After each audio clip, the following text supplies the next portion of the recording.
Buenos días, buenas noches, buenas tardes, buenas madrugadas, buenas medias noches, buenos atardeceres, buenas las horas que sean donde quiera que estén ustedes en este redondo y ancho mundo. Y gracias por acompañarme en esto que es No Hay Más, la revista semanal del Rey va Desnudo. Yo soy Mauricio José Schwartz, como siempre aquí, haciendo lío. Gracias por acompañarnos, de verdad. Y si vieron ustedes que no hay vídeo ayer, es que tengo una cantidad de trabajo absolutamente ridícula. Bueno, esto me lleva a algunas cuestiones que tenemos, porque la mayoría de quienes ven este streaming no están suscritos al canal. Esto llama la atención. La mayoría de los que ven este canal son gente que no son precisamente jovencitos. O sea, comparados conmigo, todos casi son jovencitos. Quiero decir que no soy una estrella para los adolescentes, sino gente de 30 años, 40, 50, más de 25, la gran mayoría, no digo que no haya excepciones, que aplaudo enormemente, tanto a los de 15 como a los de 100 años de edad. Pero son las personas que pueden ayudar al canal, y yo necesito que ayuden al canal, porque de veras, cuando valoro lo que me gusta hacer, esto es lo que más me gusta hacer, y esto es lo que menos puedo hacer, sobre todo cuando tengo tanto trabajo como he tenido estas semanas, que me ha llevado, por supuesto, a no poder siquiera preparar el vídeo de los miércoles, el vídeo de a fondo, que curiosamente es el que más visualizaciones tiene. No sé exactamente por qué, porque creo que mucho de lo que tratamos aquí también es igualmente relevante, pero tiene al parecer un aprecio especial el hecho de que sea un video producido y con una ilustración pues, mucho más elaborada de la que hago en el streaming, etcétera, etcétera. Como quiera que sea, ayuden al canal, recomiéndenos y todo eso, por favor. Les vamos a agradecer que lo hagan.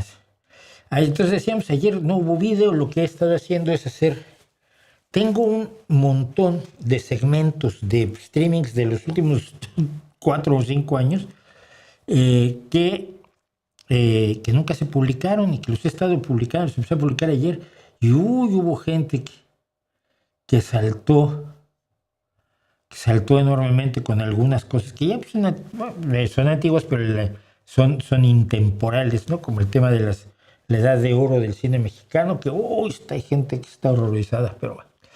En fin, que yo lo único que pido es poder seguir haciendo lo que más me gusta. Y me humilla enormemente pedir ayuda a todo esto, pero bueno. Vamos a ver qué nos dicen, porque como digo, no teníamos nada, no tuvimos vídeo de ayer.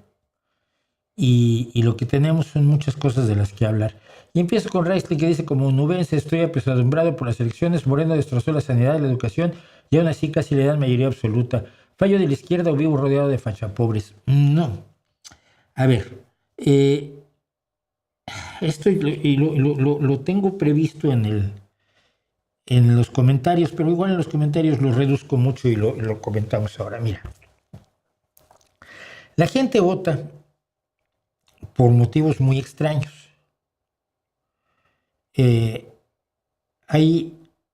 Hay gente que me ha dicho, bueno, pero es que en México sabían que Morena era un narcopartido. Pues no lo sabían.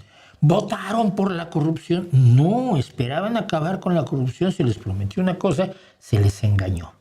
La gente votó por Trump porque son racistas. Pues muchos sí, pero muchos no. Muchos simple y sencillamente votaron con el bolsillo. Es decir, Trump prometió reducir la inflación, bajar los precios de los alimentos, bajar los precios de los medicamentos. Decía locuras como bajar los precios de los medicamentos en 500 y 600 y 900%.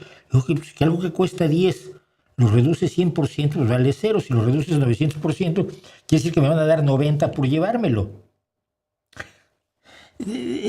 Barbaridades así que dice Donald Trump, que dicen los populistas en general, porque como no van a cumplir nada de lo que prometen, de lo que utilizan demagógicamente para llegar al poder, pues les da igual lo que dicen, ¿no? Entonces Donald Trump prometió bajar los precios. Estados Unidos está en un proceso inflacionario importante ahora, sobre todo desde la guerra absurda de Donald Trump contra Irán, lo cual no quiere decir que sea yo defensor de los ayatolas, pues sí soy defensor de los iraníes inocentes a los que también se está llevando por delante Donald Trump, que no tiene ningún interés en salvar al pueblo iraní de los malvados ayatolas, se la sopla. Bueno. En México la gente votó porque estaba harta de la corrupción, la ineficiencia y la dictadura perfecta del PRI y luego del pripanismo, porque el pripanismo generó una complicidad extraordinaria. Fox llega, según yo lo repetiré siempre que pueda, Fox llega al poder mediante una componenda de Diego Fernández de Ceballos con Cedillo en las elecciones del 94, además con el compromiso de no tocar a ninguno de los priistas ladrones brutales, corruptos que despredaron al país, y no tocó a ninguno. Entonces ya se hizo la unión PRI-PAN. Entonces luego viene López Obrador, él sí va a meter a la cárcel a los corruptos. No metió a ninguno, les contó un montón de milongas y al final no hizo nada. Vamos a tener una sanidad como en Dinamarca. ¡Ay, sí, como en Dinamarca! Y la gente se lo cree porque el demagogo le dice exactamente lo que quiere oír. Esa es la función del demagogo. Entonces, en el caso de la derecha en España, tenemos que estar conscientes de una cosa. Llevamos 7 años de un bombardeo incesante de la derecha más rastrera, que además en estos 7 años ha abierto medios de comunicación adicionales, The Objective, OK Diario, el Confidencial, 20 minutos. Algunos ya existían, otros los han ido abriendo. La derecha, que ahora es la derecha diario en México, estado de alarma, un montón de bloggers y influencers de ultraderecha que durante 7 años han estado diciendo mentiras que la gente se acaba creyendo. Mentiras sobre lo terrible que ha sido la gestión del Partido Socialista Obrero Español, y que tú puedes mostrar todos los datos que hay sobre cómo está la economía mejor que nunca, cómo hay más empleo que nunca, cómo los salarios están más altos que nunca. Y te van a decir, sigue siendo poco dinero y sigue siendo poco empleo. Sí, pero vamos, se ha mejorado mucho más de lo que se mejoró en los 7 años de Rajoy. No. Por supuesto, la corrupción campa, sobre todo en el PP, pero no, la corrupción del PSOE es la que consideran que es terrible y gravísima. Y España está al borde del abismo. Llevan 7 años repitiendo constantemente en las redes sociales, en los medios, en la televisión tradicional, que España está al borde del abismo. Entonces, pues van a votar por los salvadores. Y además están diciendo que se le han abierto las puertas a un montón de inmigrantes. Y la última mentira es que el proceso de regularización de inmigrantes para darle residencia legal a una serie de inmigrantes que están en España los nacionaliza y les permite votar, cosa que no es cierta. Simplemente es mentira, pero no importa que sea mentira, ellos lo van a decir. Cuando una ciudadanía desinformada está sometida a una propaganda así, ya no te digo en Facebook, ya no te digo en Instagram. Instagram es menos porque es más de jóvenes, pero en Facebook, que es de la gente mayor, la derecha tiene completamente copada la red. No van a votar por los malos y los malos son la izquierda. Entonces los buenos son los que te salvan de la izquierda. No que el cribado de cáncer de mama de Moreno Bonilla en Andalucía, que afectó a miles de mujeres, muchas de las cuales pudieron haberse operado a tiempo y no perder un pecho o morir o estar en riesgo de muerte porque se subcontrataron a empresas privadas el cribado de cáncer de mama y simplemente no se les dieron los resultados a las mujeres. Bueno, sí, pero ellas están muy enojadas, pues son 3,000. El resto de los andaluces, no, eso les parece muy triste, pero bueno, son muy poquitos y no me afecta a mí. ¿Qué me afecta a mí? No, que los socialistas tienen a España al borde del desastre y los únicos que nos van a salvar son el PP y Vox. Este bombardeo no lo quitas con nada. O sea, como no hicieras exactamente lo mismo, como no hicieras un esfuerzo multimillonario por abordar la información y por hacerte una voz en las redes, que es lo que yo siempre he querido que haga el Partido Socialista Obrero Español, pero desde el primer día que me volví militante, La gente no vota por el fascismo de Vox, sino vota en contra de los inmigrantes, porque ya le dijeron que sus problemas económicos los provocan los inmigrantes. No los ricos que pagan sueldos de mierda, no los ricos que aumentan los precios en sus empresas, a veces simplemente por avaricia, por ansia de ganar más dinero, así sea a costa de la escasez en las mesas familiares de los más desprotegidos. No, ellos nadie los ve como el enemigo. Y eso es algo que yo ya he dicho. Además, tú a los dueños de las grandes corporaciones, a los dueños del Madrid, Florentino, a los señores que realmente cortan el queso en España y en cualquier lugar del planeta, ¿cuándo los ves? Nunca los ves en la calle, nunca está en el restaurante, porque además si fuera en el restaurante saben que alguno se le pararía enfrente y le diría, oye, tú desgraciado, tienes 50 viviendas y estás aumentando los alquileres al 200% para enriquecerte de una manera, si bien legal, bien altamente inmoral, ¿no? A ellos no los ves, ellos viven en un mundo tan radicalmente distinto del de ustedes y del mío. Del mundo de la gente, de las mayorías, a estas que les gustaría volver a convertir en vasallos y en súbditos, que no puedes acceder siquiera a atacarlos. Pero al inmigrante que está trabajando en la fábrica contigo, sí lo puedes mirar como le quitó el trabajo a mi compadre Filiberto, ¿no? Entonces, cuando tenemos a la gente que vota a Vox, a la gente que vota a Podemos incluso, la gente que vota a los populistas, a los demagogos, a los que tienen una agenda detrás de la agenda que están presentando en su discurso, no podemos culparlos directamente de que hayan votado esa agenda, porque ni siquiera están conscientes de que existe. Yo, gente que me dice, pero ¿por dónde sacas que Vox son nazis? El nazismo es el fascismo adicionado con un profundo racismo.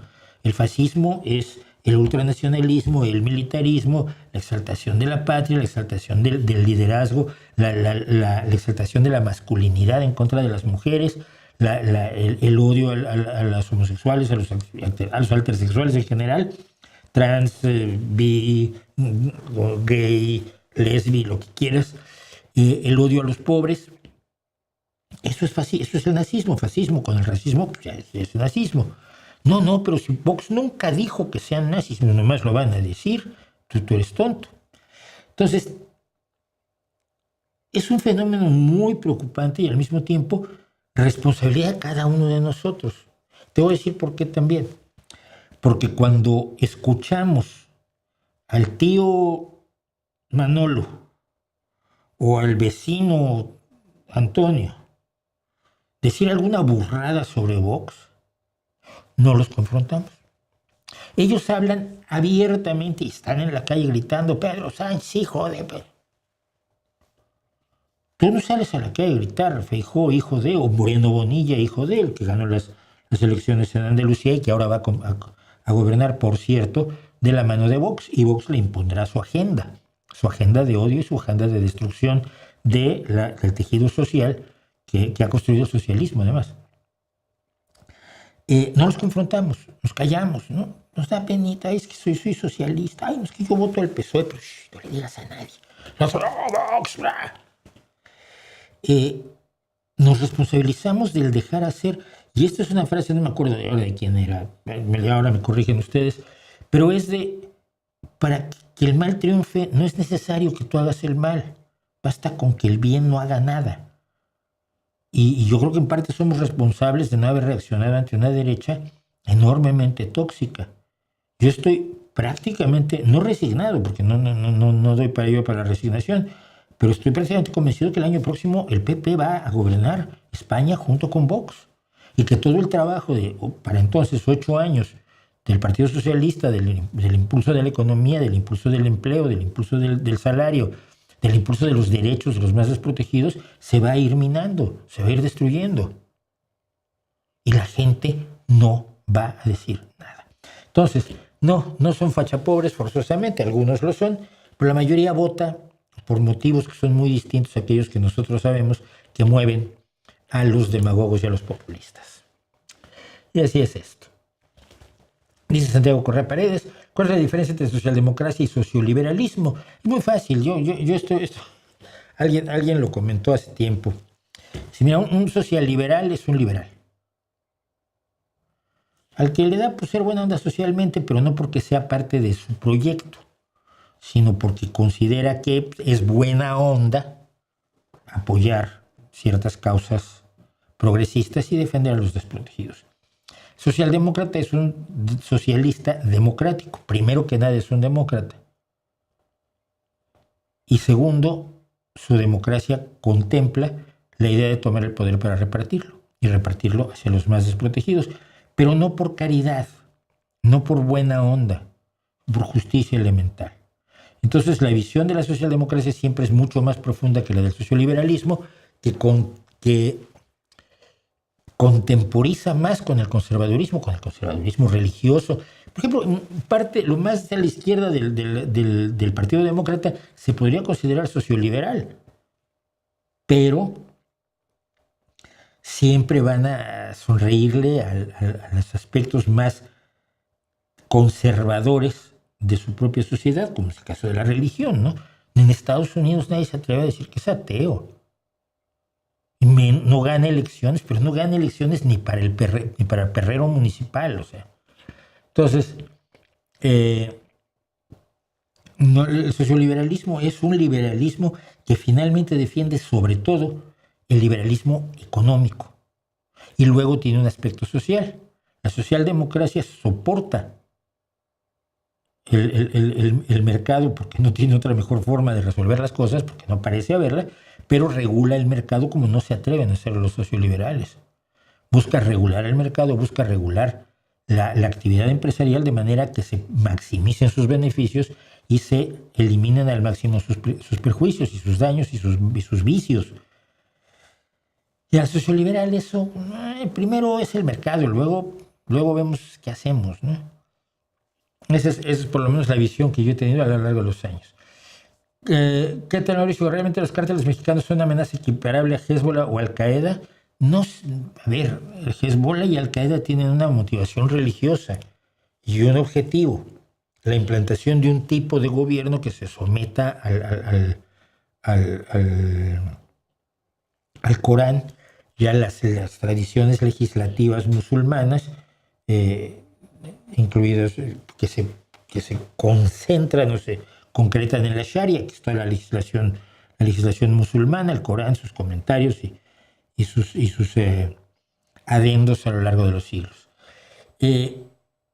No, los cárteles mexicanos lo único que buscan es el poder, el dinero y el disfrute del poder y el dinero, ¿no?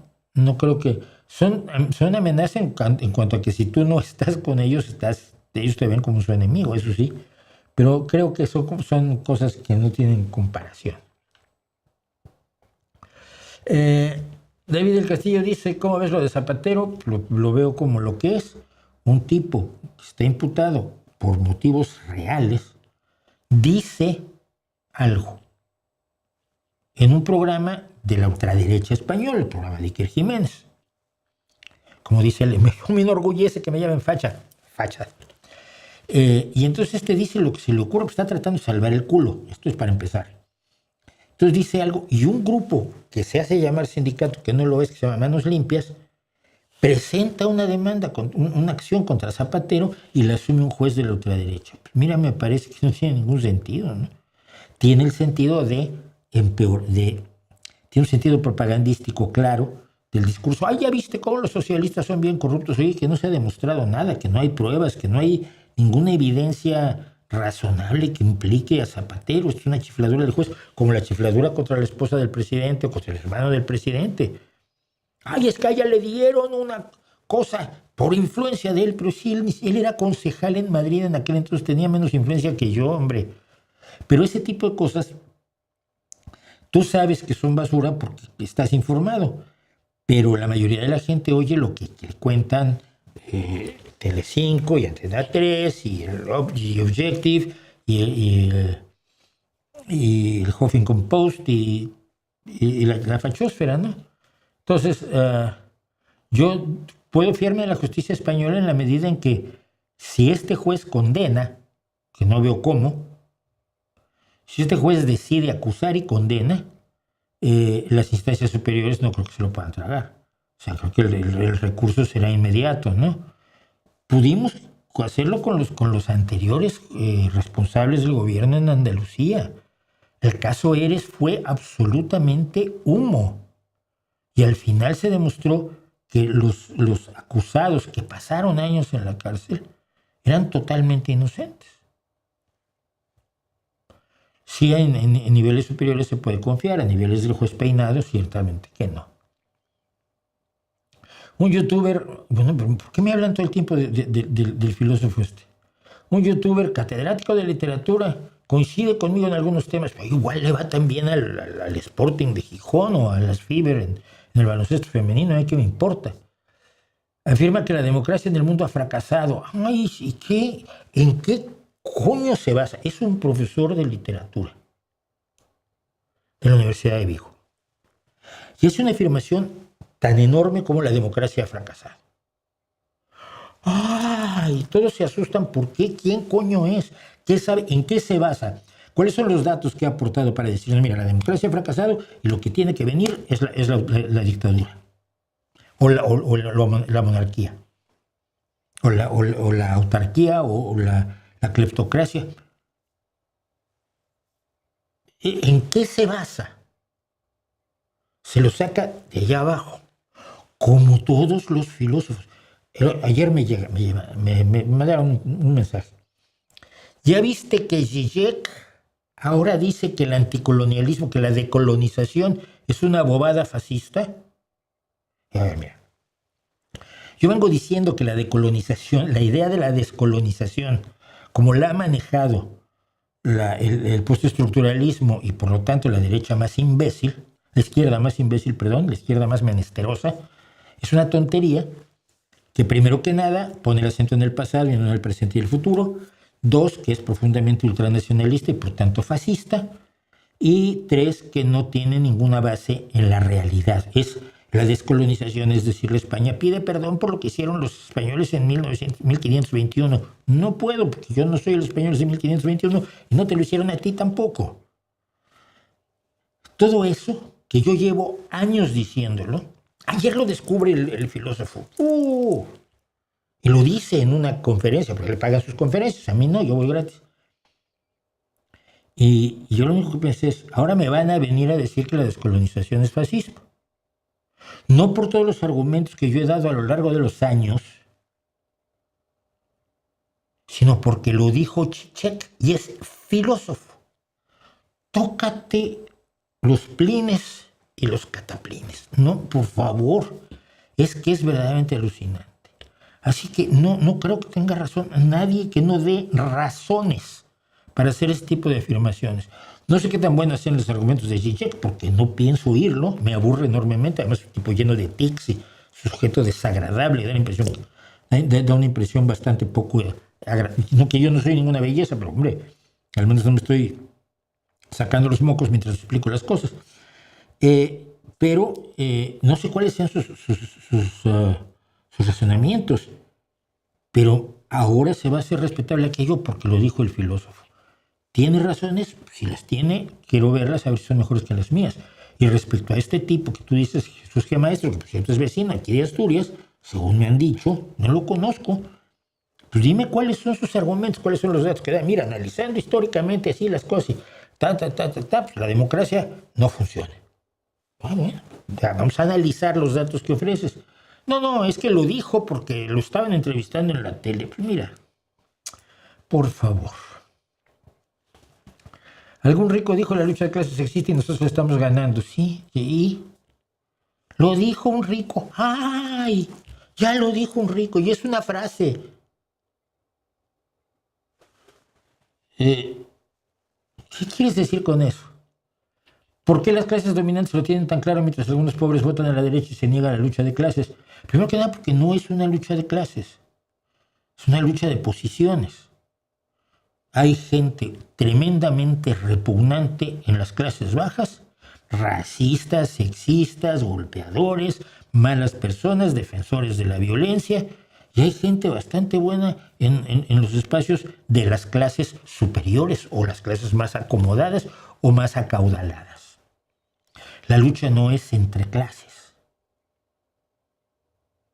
Es una invención de un filósofo, de Carlos Marx, que tenía una facilidad enorme para ver la vida en blanco y negro, ¿no? Votar a la derecha siendo pobre no es ir en contra no es ser un traidor a tu clase, es ser fiel a tus ideas. Y tus ideas son más importantes que tu clase. Y esto se lo demostraba Bertrand Russell, por cierto, cuando le contaron la milonga del materialismo histórico a Bertrand Russell en su libro Teoría y Praxis del Bolchevismo, que en español se llamó, creo, Viaje a la Revolución. Comenta, dice, mira, si esto fuera así, los obreros votarían por el sindicalista ateo antes que votar por el patrón cristiano. Pero si son cristianos, van a votar antes por el patrón cristiano que les jode la vida antes que por el sindicalista ateo que quiere mejorar su situación. Porque el determinante no es la economía, el determinante no es la clase, es uno de los tantos elementos que conforman las identidades o los puntos de vista de cada persona. Ser obrero no te convierte en un clon de todos los demás obreros, como si fueran hechos con molde. ¿Qué es lo que veía Marx? Cada obrero tiene una visión religiosa, tiene una visión personal, una visión familiar, una visión del mundo que los rodea, de las mujeres, de los niños, de los ancianos, de los gordos, de los feos, de los homosexuales. Y con eso se crea su cosmovisión. Los puntos en los que coinciden nuestras cosmovisiones son los ideales que podemos tener.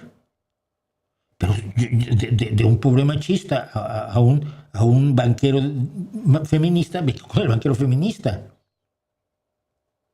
De un pobre deshonesto a un rico honesto, me quedo con el rico honesto. Ya se me va a decir que no hay ricos honestos, pero es otra visión maniquea. Entonces, olvídate de la lucha de clases. Piensa en términos de ideales, de proyectos, de sueños legítimos del mundo que queremos mañana. Porque si haces la lucha de clases, lo que quieres es matar a todos los ricos. Y una vez que matas a todos los ricos, ya arreglaste el mundo. Pues no, se demostró que no. Mira, los mataron en Rusia, los mataron en China, los mataron en Checoslovaquia, los mataron en Rumanía, los mataron en Albania, los mataron en Yugoslavia. Al principio los mataron en Georgia, los mataron en Ucrania. Y entonces ya floreció la igualdad y la riqueza se repartió entre todos. Esto está muy bien. No pasó así. No pasó así. Entonces, lo que pasa es que el día que, si mañana o pasado, si SEC te sale con que ya no hay, con que lo de las clases es una bobada, entonces le van a aplaudir, pero porque lo dijo un filósofo y no un youtuber don nadie como soy yo. ¿Qué opinas del término masculinidad tóxica y la manera en que se usa? No sé cómo se use. Creo que hay una masculinidad tóxica, por supuesto, ¿no? Ese machismo que luego uno ve en vídeos, por ejemplo, en vídeos, yo nunca me interesaría por una mujer gorda. Tú eres un imbécil, tío. Porque yo soy muy macho, soy un hombre. Y ahora estoy poniéndome cachas porque mientras más cachas estoy, más masculino soy. Está bien, pero no es sano eso. Anabolizantes. Inyectarte salinas esto es cierto. Ahora está de moda inyectarse soluciones salinas en el escroto para tener las pelotas más grandes que los vecinos a la hora de salir de la ducha en el gimnasio. Se llama Max Bolling, la maximización de las pelotas. Pues eso es una masculinidad tóxica, ¿no?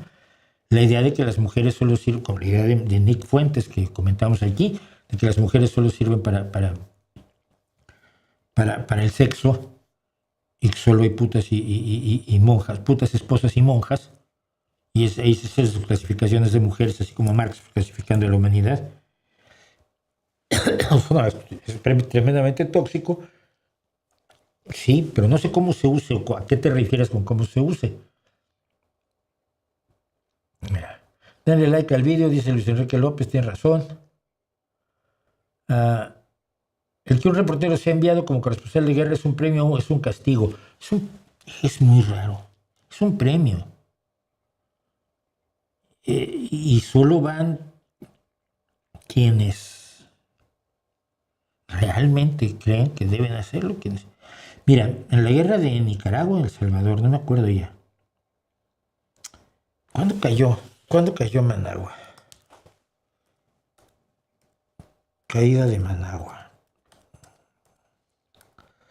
Porque te voy a contar una historia, estando yo en Excelsior, en el periódico Excelsior. Managua en 1979. No. Entonces fue en la guerra del Salvador. La guerra del Salvador, en un momento dado, en Excelsior, periódico en el que yo escribía, y en donde estaba en la plantilla de revista de revistas, salió el tema, quieren a alguien que se vaya de corresponsal de guerra a El Salvador. Y yo, que en ese momento no pensaba, dije, quiero ir. Me encantaría poder ser corresponsal de guerra en El Salvador. Yo había hablado con unos compañeros que han sido periodistas corresponsales de guerra, corresponsales en situaciones tremendas. Todavía no conocía yo a gente que conozco ahora como Bauluso, Manu Bravo, ¿no? Y dije, me apunto. Y mi jefe, Enrique Lubet, salió y me dijo, estás como loco, te van a matar. No, espero que no, o sea, me trataré de cuidar, pero me gustaría mucho. De ninguna manera no dejo que te vayas. Piensa en tu mujer y tus hijas. Y ahí dije, ay, sí, mira, eso sí. Eso de los huerfanitos no me gusta a mí. Pero en un momento dado yo me lo planteé porque me parece uno de los grandes niveles del periodismo, la corresponsabilidad de guerra. Es contar lo que alguien de verdad no quiere que cuentes, ¿no? Siguiendo un poco la definición de Orwell, que no es la definición total, pero es una definición real. Entonces, pero nadie es enviado como castigo. ¿Sabes qué era castigo en mis tiempos, por lo menos en el periodismo en México, en los años 70, 80, 90? El castigo era que te mandaran a la Cultural. Yo me acuerdo que me mandaron una vez un periodista de La Prensa, del periódico La Prensa, empezó a cubrir actividades culturales con nosotros. Pues, los que cubríamos la cultura, pues nos conocíamos todos en todos los periódicos. Pues, éramos los patitos feos. Son los que van a los conciertos y son los que van a las inauguraciones de exposiciones y son los que entrevistan a actores, ¿no? No actores de los famosos, no, actores de los del teatro, de esos que no va a conocer nadie demasiado nunca. Y hablan de libros y cosas así. Y empezó a venir con nosotros. Me acuerdo, hablé con él y, oye, la prensa, ¿desde cuándo tiene sección cultural? Dice, no, es que estoy castigado 3 semanas porque no me acuerdo qué barbaridad había hecho. Y entonces, en vez de suspenderlo, que lo que se hace es suspenderte de empleo y sueldo, ese era uno de los castigos en el periodismo, que yo recuerde, y su castigo fue cubrir la fuente cultura durante 3 meses. 3 meses, no 3 semanas. Pero no, el que va como por corresponsal de guerra es porque quiere ir, ¿eh? Y algo del mejor periodismo en la historia se ha hecho en la corresponsalía de guerra. Pienso en Orwell en España, pienso en Walter Cronkite en Vietnam, que fue el que le mostró a los estadounidenses lo que realmente era la guerra de Vietnam. En fin. Bueno, sigo. Ya llevo 45 minutos de rebuzne, pero bueno. Es que no tengo tantas cosas que hacer hoy, pero bueno, tengo algunas. Dice, ¿qué opinión tiene del alza que ha tenido en los últimos meses el fenómeno OVNI? A ver. Punto 1. Estados Unidos ha desclasificado un montón de cosas que son las mismas de toda la vida, pero son nuevas. Lo mismo de siempre. Hay un objeto que se mueve que es muy raro y que da la vuelta y de pronto desaparece. ¿Qué es? No sabemos. ¿Qué es? Un ovni. Como tantos otros ovnis que tenemos muchísimas filmaciones de esas. No sabemos qué son. No, son naves extraterrestres. No son. No lo sabemos hasta ahora. Era de este tamaño, entonces no, los extraterrestres eran muy pequeñitos.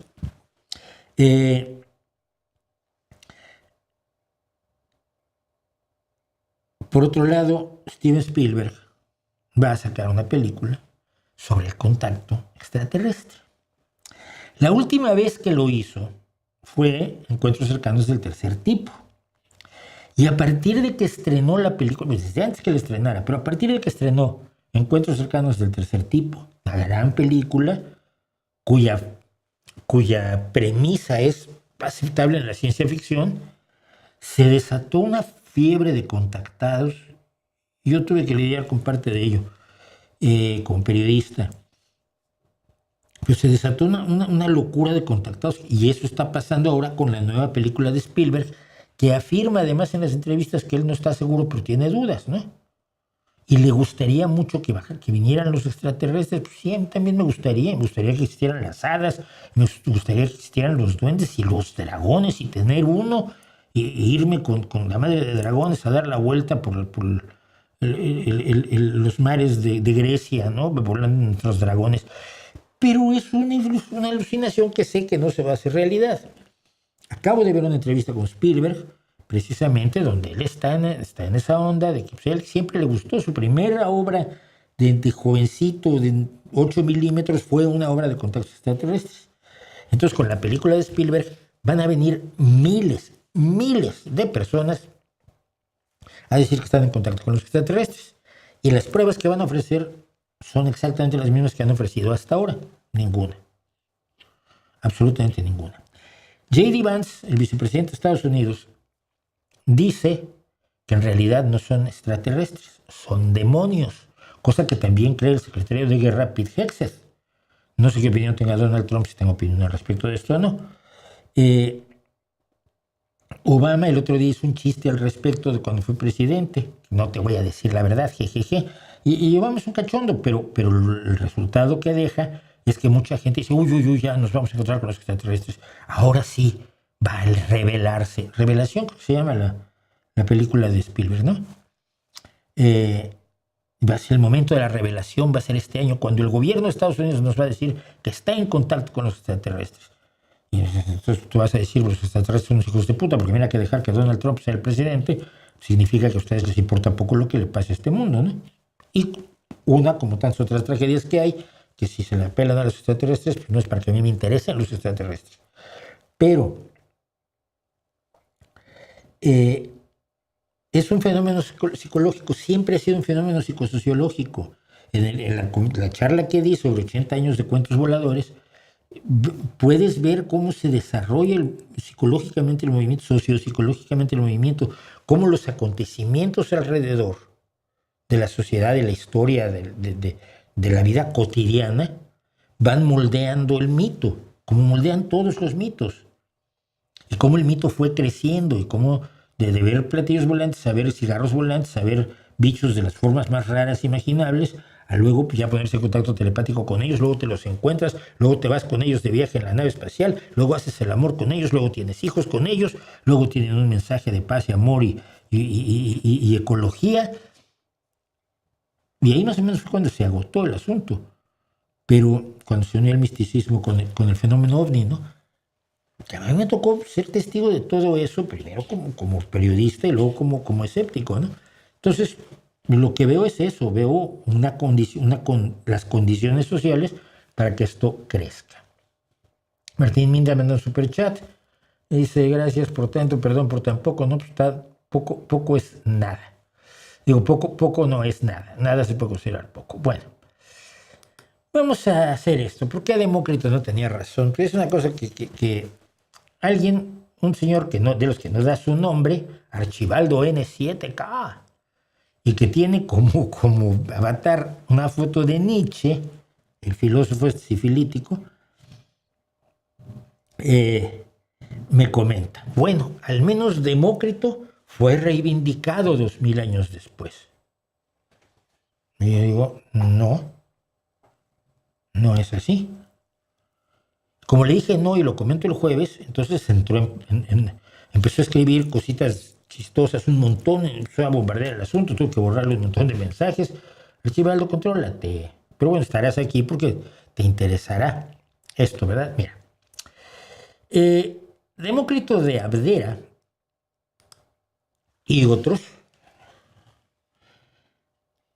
pensaron que era imposible que la materia se subdividiera infinitamente. No podían demostrarlo porque no tenían puta idea. Pero dijeron, no, a los que proponen, como Aristóteles, que la materia se puede subdividir infinitamente, no tiene que haber un momento, un trozo de materia tan enormemente pequeño que ya no se pueda subdividir. Entonces se plantearon los que decían que se podía subdividir para siempre y los que decían que no se podía subdividir para siempre.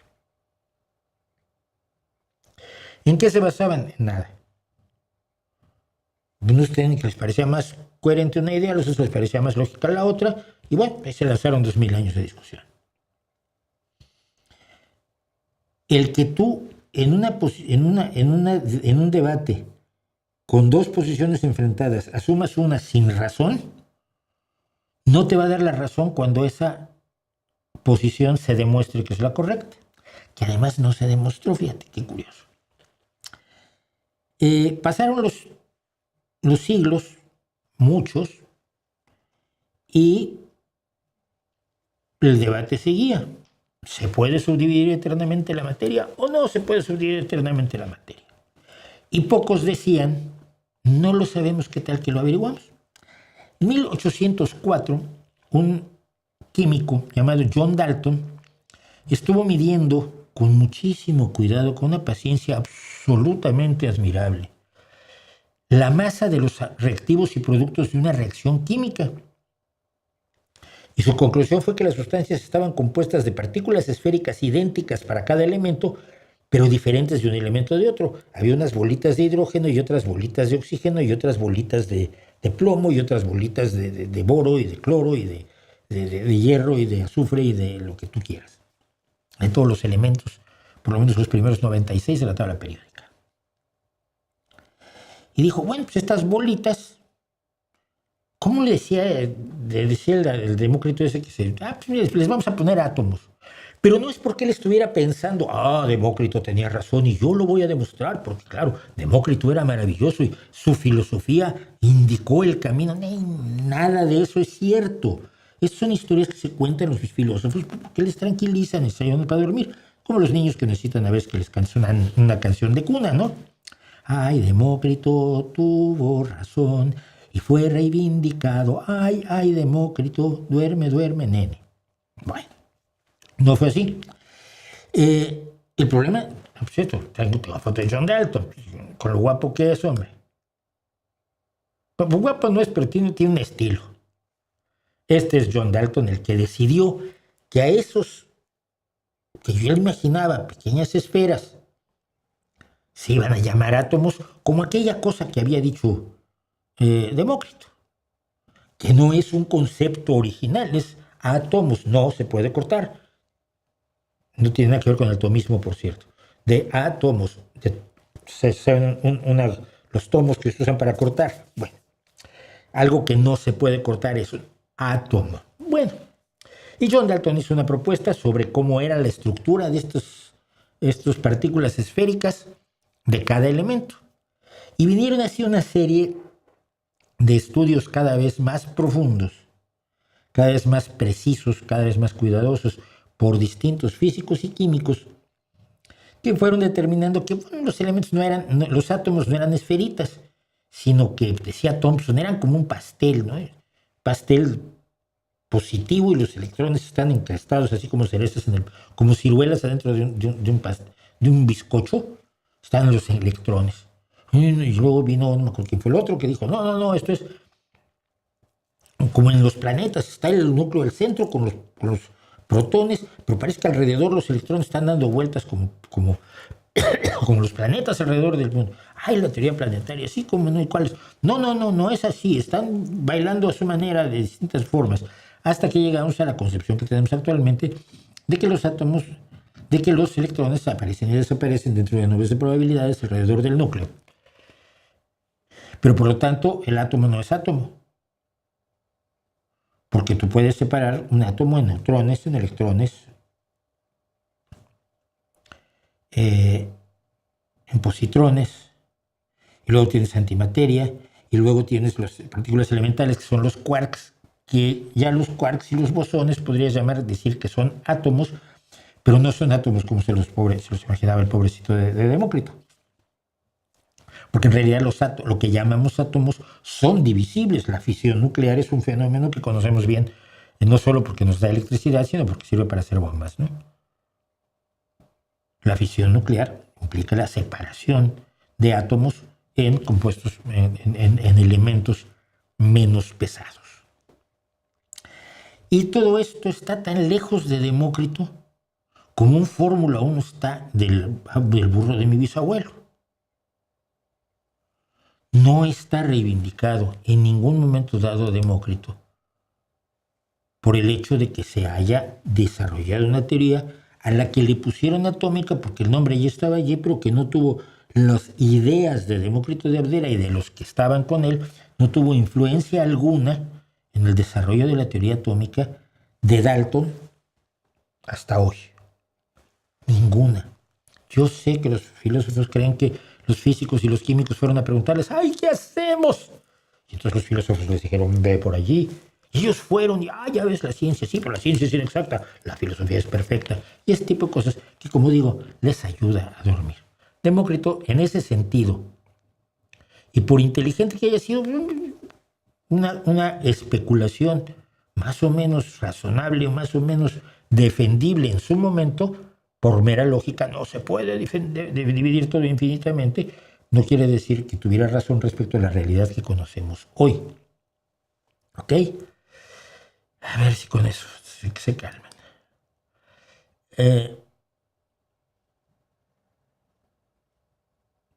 ¿Por qué, dice no, Reinaldo, por qué en muchas películas series que hacen referencia a España se mofan de un tal El Fari? El Fari era un cantante asociado con gente inculta. ¿Quién sería el equivalente en México? Pues no sé, probablemente Rigo Tobar.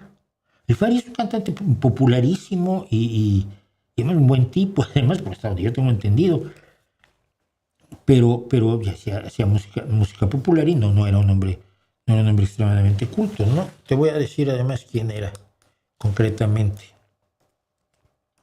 Pues vale la pena.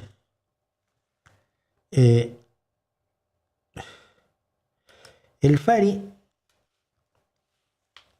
llamábase José Luis Cantero Rada, cantante, compositor y actor español. Nació en el barrio de Las Ventas, en Madrid. Su familia era de Cuenca. De niño solía faltar a la escuela para imitar a un coplero llamado Rafael Farina, de quien tomó su nombre artístico.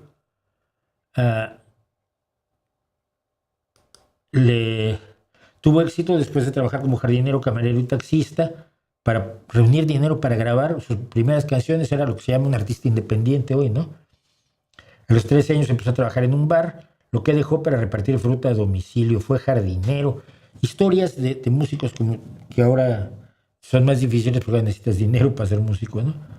O bueno, por lo menos eso dice Rick Beato, tengo alguna duda.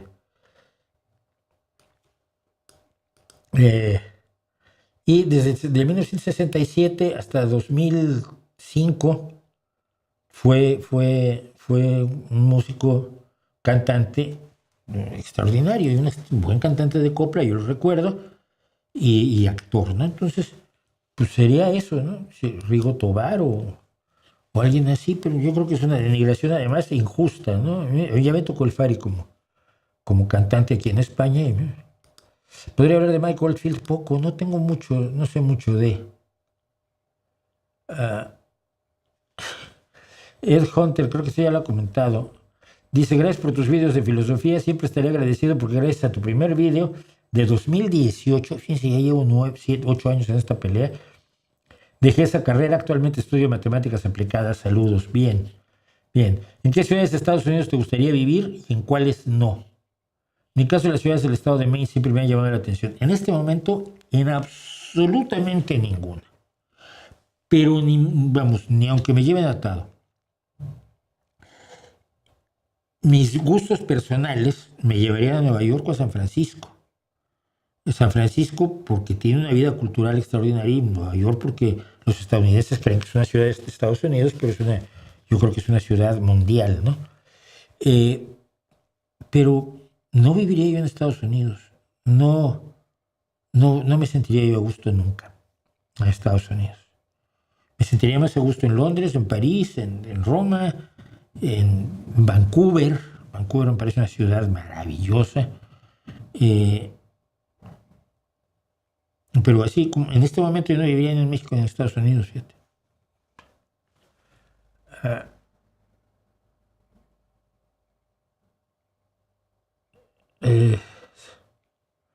2026 se cumplen 50 años del álbum 2112 de Rush.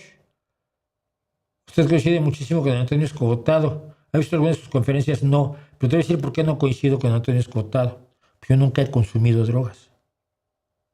Yo soy del equipo de Jethro Tull, bueno, de Ian Anderson, de Bruce Springsteen, de Angus Young, el guitarrista de AC/DC, de Alice Cooper, que nunca consumieron drogas. Fíjate nada más. Entonces, lo que pueda decir esto, entonces Cotado me tiene totalmente sin cuidado, ¿no? Qué bueno que coincida conmigo, lo felicito, pero nada más.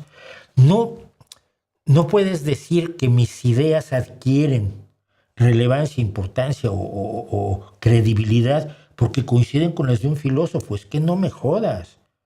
Evalúa, valora las barbaridades que yo puedo decir aquí, única y exclusivamente en los términos de los datos y argumentos y hechos que utilizo para sustentar mis ideas, no porque coincidan con las de Jesús Maestro, con las de Escojotado o con las de Descojonotado Maestro. No es lógico que estés buscando ese tipo de referentes, en vez de analizar lo que oyes, no quién lo dice, sino qué dice y en qué se basa para decir lo que dice. En serio es un problema muy grave. Ay, es que tú estás diciendo lo mismo que... Pues, y eso no tiene ninguna relevancia, ni le da verdaderamente validez a lo que digo yo. Cuidado. La validez de lo que yo digo puede estar en los datos y en los argumentos y en la experiencia que puedo ofrecer para sustentarlos, pero nada más, ¿no? Los primeros episodios del Rincón Prohibido subidos a Vox no están disponibles. ¿Podrías resubirlos? No creo ni tenerlos yo. Déjame verlo. Esto me lo voy a guardar para... Espera, lo vamos a guardar aquí en esta carpeta para verlo. ¿Qué opina del tecnofeudalismo? ¿Es un futuro probable o solo exageraciones de tecnófobos? A ver, no. El tecnofeudalismo es lo que proponen los ultraderechistas milmillonarios como Peter Thiel o Elon Musk. Es un peligro y es un peligro que hay que enfrentar, básicamente. No creo que haya mucho más que decir al respecto, ¿no? Si dice Seriosgan, ¿quién es Ayuso? Ayuso es la presidenta de la Comunidad de Madrid, una mujer de ultra derecha, una mujer que quiere ponerle una medalla a Donald Trump, una mujer muy amiga de Milei, una mujer muy cercana a Vox. ¿Por qué piensa que el gobierno oculta el Wade-Zone-Pantley? No sé por qué. Para quienes no lo saben, el Wade-Zone-Pantley es el gran muro de cráneos. Zone-Pantley quiere decir muro de cráneos y Wade quiere decir grande.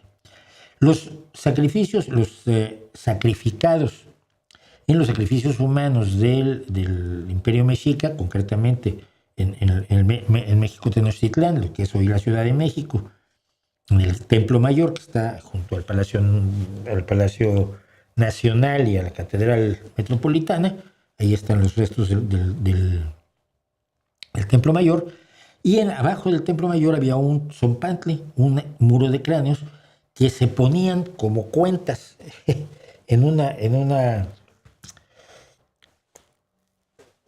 palos, se iban poniendo los cráneos de los sacrificados y de los enemigos matados en la guerra.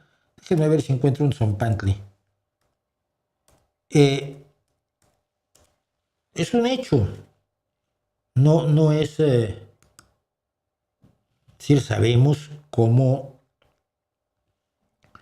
se las gastaban los compañeros mexicas, y es una representación. Aquí tenía yo una representación de un Zone-Pantley, ¿no? Está el Templo Mayor allí y el muro de cráneos, el Zone-Pantley, ¿no? Era una civilización enormemente bárbara según lo vemos nosotros, porque, y esto es lo que no te cuentan, no te lo cuentan ni siquiera los historiadores oficiales del hispanazismo, los aztecas los mexicas, estaban convencidos de que su dios, Huitzilopochtli, les había dado la misión de mantener el sol brillando. Para que el sol brillara, para que el sol saliera todos los días, tenía que alimentarse, y su alimento eran los corazones humanos. Entonces, los sacrificios humanos que constaban en extraer el corazón por aquí abajo a los sacrificados, no era porque les encantara la sangre ni porque fueran sujetos cruelísimos, malignos y demás. Era la necesidad religiosa de darle de comer al sol para que siguiera saliendo. Había 5 días al año en el calendario, en el verdadero calendario azteca, no en la piedra del sol, que no es un calendario. En el calendario azteca había 5 días que eran los Nemontemi, los días aciagos. Eran días en que se apagaba el fuego, eran días en que se comía mal y se bebía poco. Se martirizaban, en ese sentido eran súper cristianos. Por eso el cristianismo entró como entró en América Latina, en Mesoamérica, perdón. Se martirizaban y se clavaban agujas de maguey en la lengua y en el prepucio y tal, para ver si volvía a salir el sol después de los 5 días aciagos y se iniciaba un año nuevo, porque su calendario era de 360 días y como eran 10 meses de 28 días, pues le sobraban 5. Y esos 5 eran los Nemontemi. Entonces, los sacrificios humanos de los aztecas no eran producto de una crueldad, de un salvajismo, de una barbarie, sino de un imperativo religioso tan importante como el sacrificio cotidiano de la misa. Efectivamente, bastante más bruto, pero también estamos hablando de una sociedad neolítica. Las sociedades neolíticas pues, eran un poco más burras que nosotros. Afortunadamente hemos mejorado. Eso es lo que no te cuentan. Y los cráneos, tanto de los sacrificados como de los vencidos, los derrotados en la guerra, se ponían en zompantlis. Era un culto a la muerte que era parte de su religión. Muy equivocado, muy desagradable, muy todo lo que tú quieras, pero no era producto de que eran unas bestias y ya. ¿No? Las cosas son un poco más complicadas de cómo te las cuentan ya no quiero decir su nombre, los hispanazis.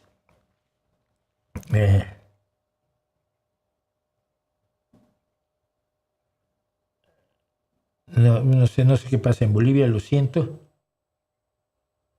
Hoy en la noche el final de The Late Show con Stephen Colbert, sí lo he estado siguiendo, por supuesto, yo veo a Stephen Colbert hace muchísimos años, y por supuesto es un triunfo de Donald Trump con CBS Paramount Skydance, que es de aliados de Donald Trump que compraron Paramount y por tanto la CBS, y uno de los precios fue cancelarle el programa a Stephen Colbert.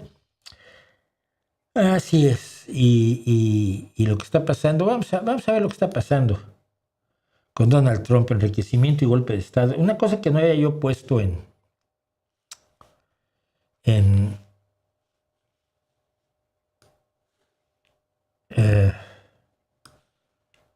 vamos a ponerlo aquí, es este tipo de cosas que está constantemente publicando Donald Trump en su cuenta de Truth Social, que es su Twitter particular. Es una plataforma, una copia de Twitter, donde él, cuando Twitter lo echó por salvaje, lo que provocó, por cierto, que Elon Musk comprara finalmente Twitter, hizo esto que se llama Truth Social. Y aquí está diciendo que es el más grande de todos los tiempos, más de 80 millones de votantes nunca lo dejarán, nunca lo abandonarán. Así que dice abajo, gracias a Dios por Trump, América ama a Donald J. Trump. Trump es el verdadero, es el que parte el queso, un verdadero machote estadounidense. Eso dicen estas tarjetas que se manda a hacer Donald Trump, o que se está haciendo él en sus ratos libres, ya que no gobierna.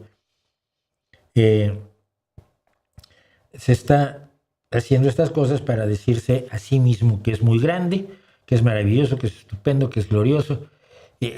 Digo, es un caso de narcisismo que francamente tiene rasgos patológicos, no lo digo yo, lo dicen los expertos en el asunto, ¿vale? Bueno, pero yo tengo que pedir perdón en este canal, no sé a quién, porque no me sé los nombres de todos. Yo sé, ustedes tienen que aprender mi nombre ya, y algunos no se lo aprenden todavía, escriben mal mi apellido, o me llaman el Rey en vez del Nocturno o de Mauricio. Pero yo no me puedo aprender los nombres de todos. Conozco algunos, 2 o 3, por algunas causas. Sol Oscuro lo conozco en persona, Antonella la conozco hace muchísimo tiempo, pero la gran mayoría para mí no lo siento, no los puedo individualizar, y así pasa siempre en los medios. Pero bueno, a alguien le tengo que ofrecer disculpas, digo yo, porque se me acaba de caer la pulsera. Yo dije que Trump no era lo suficientemente inteligente como para enriquecerse directamente con algunas de las cuestiones que estaba haciendo, sino que lo estaban aprovechando sus hijos, Donald Trump y Eric Trump, Donald Jr., y su yerno, Jared Kushner.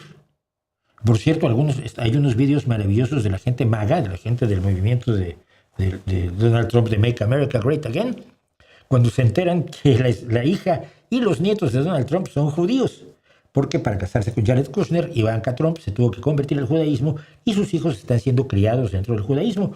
Entonces, estos ultracristianos, muchos de ellos antisemitas del carajo, cuando les explican que los nietos de Donald Trump son judíos, flipan, pero vamos, como si se hubieran comido 2 kilos de LSD. Es una cosa maravillosa verlos. Entonces, dije yo que no pensaba yo que Trump tuviera la habilidad. Sí, igual no es él, igual es quien los asesora. Pero veía yo esto ayer y flipé en colores, de verdad. Trump compra acciones y luego habla bien de las compañías. 10 de febrero, Trump compra entre 1 y 5 millones de dólares en acciones de la compañía Dell. El 19 de febrero, 9 días después, Trump le dice a un grupo de su público que vayan y compran computadoras Dell, diciendo que la compañía hace productos fenomenales. El 11 de marzo compra entre 15,000 y 50,000 dólares de acciones de Thermo Fisher Scientific. Fisher Scientific es una famosa empresa de productos para laboratorio.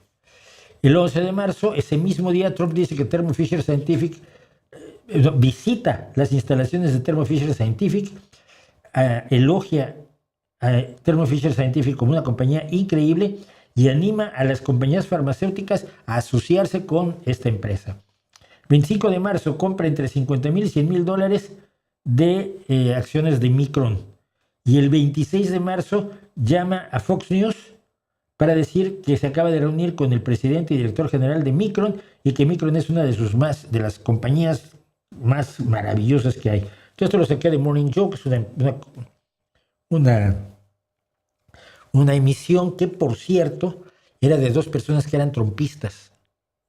Son 2 periodistas razonablemente conservadores, es decir, que no son ningunas bestias, y que eran originalmente trumpistas y que salieron huyendo hace muchos años. El primer mandato de Donald Trump, salieron huyendo del asunto. Pero vamos a ver por dónde va esto. Esto es el área del enriquecimiento. Si yo dije que Trump no lo podía estar haciendo, porque se me hace que no tiene la capacidad intelectual para hacerlo, y menos ahora que parece estar en franco declive cognitivo, pues probablemente estaba yo equivocado y por lo tanto me disculpo. Luego dicen que no reconozco cuando me equivoco. Bueno, pero Trump el otro día hace unos meses demandó al gobierno federal, es decir, a él mismo, por 10,000 millones de dólares.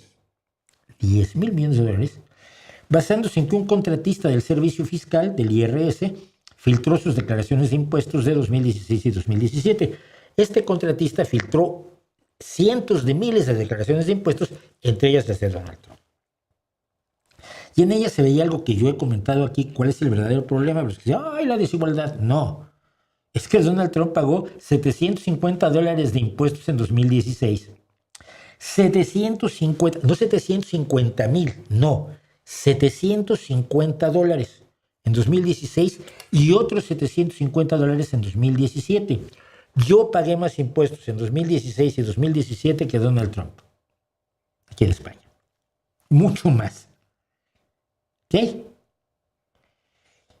Donald Trump nunca quiso dar a conocer sus declaraciones de impuestos, decía que las estaban auditando, como lo solían hacer hasta su llegada a todos los candidatos a la presidencia de los Estados Unidos.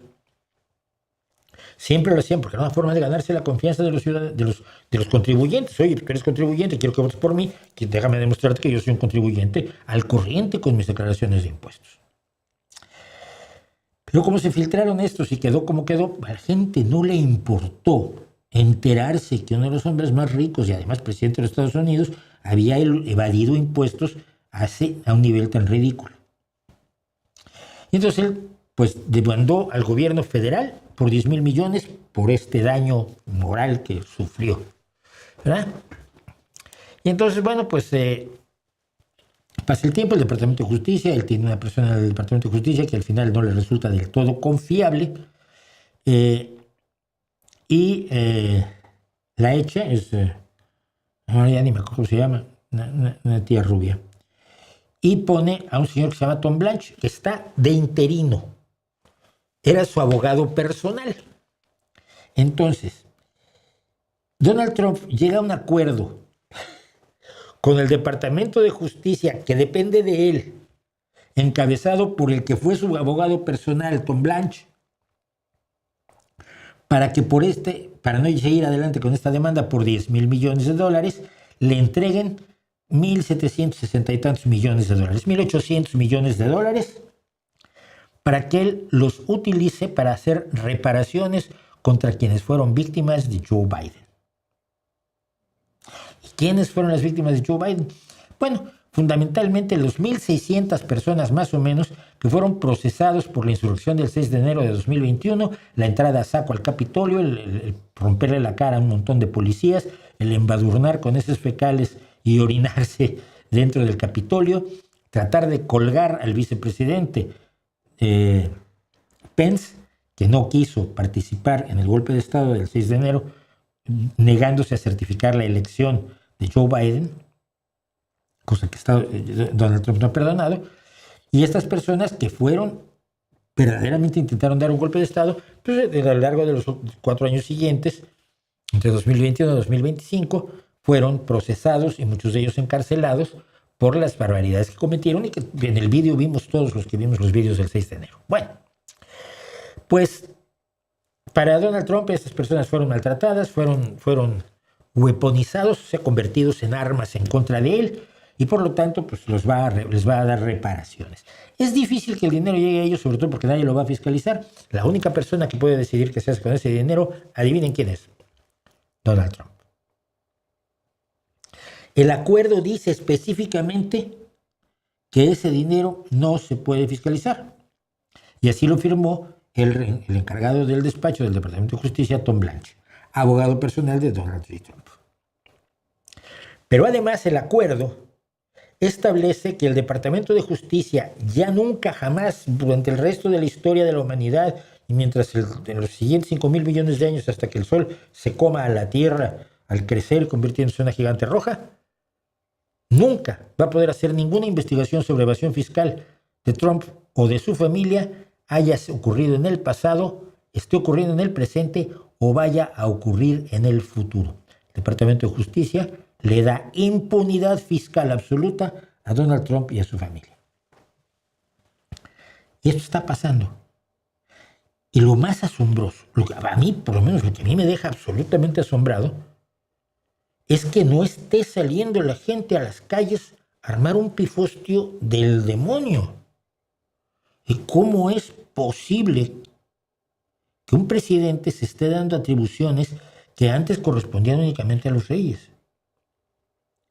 Que hasta los reyes eran a veces fiscalizados por sus varones y luego pues, les hacían un juicio de impeachment, y el impeachment costaba cortarle la cabeza y elegir otro rey que repartiera mejor el dinero.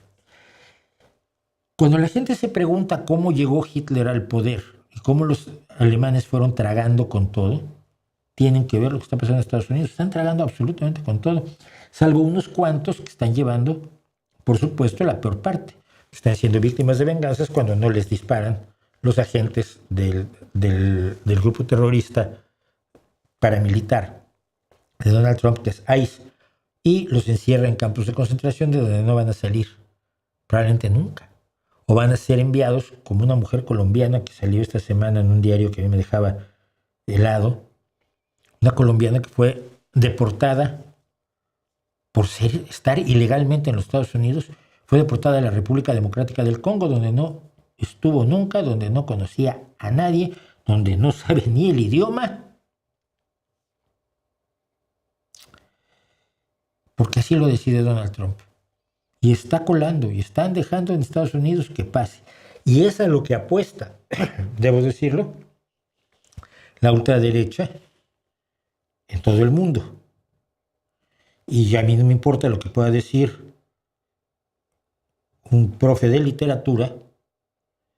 Lo único que tenemos como antídoto para ese tipo de cosas, como las que hizo Orbán durante 16 años en Hungría, es la democracia. Y la democracia lo ha vencido sin tener que tirar tiros, ni hacer huerfanitos, ni llenar de baldes de sangre las calles. Es lo que está haciendo Donald Trump. Verdaderamente increíble. Bueno, ¿qué más me dicen ustedes? Yo sigo con los de ustedes porque conmigo traigo pocas cosas. ¿Cuáles son las diferencias entre los mecanismos de defensa propuestos por la psicología? No sé cuáles son. Y los de la charlatanería del psicoanálisis tampoco sé lo que son. No sé qué sean los mecanismos de defensa, ¿no? Solo sé que hay uno que no existe, que es las memorias reprimidas. No existen. Se demostró que no existen. Está más claro que todo que no existen. Si existieran las memorias reprimidas, no existiría el síndrome postraumático, ¿no? El síndrome de estrés postraumático. Ojalá nos cuentes Norwegian Wood de los Beatles y por qué se llama así también. ¿Y por qué se llama así? También Epitaph de King Crimson. Uy, Epitaph de King Crimson, te fuiste a lo más duro. Hoy vamos a hacer algo absolutamente importante. El origen del rock. Johnny B. Good. ¿Usted sabe qué significa la canción de Chuck Berry, Johnny B. Good? Pues lo va a saber hoy. Se los voy a contar hoy. ¿Cómo hacer para que los indígenas de Bolivia dejen de bloquear? No sé qué está pasando en Bolivia, lo siento, estoy desinformado totalmente. La reforma alemana de trabajo, no tengo idea lo que es tampoco. Se podría decir, dice Luis Alberto Arenas Angulo, ¿te parece que se podría decir que la democracia como concepto es una idea de izquierda o estoy tremendamente equivocado? Es la idea esencial de la izquierda.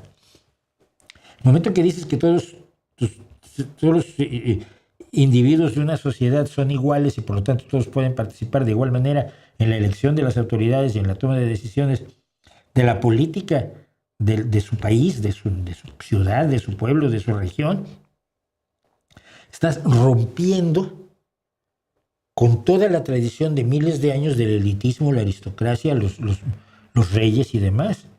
Es el primer gran salto de la izquierda, de pensar en la igualdad de todos los seres humanos independientemente de que, ay, yo nací rey, no, mira, no.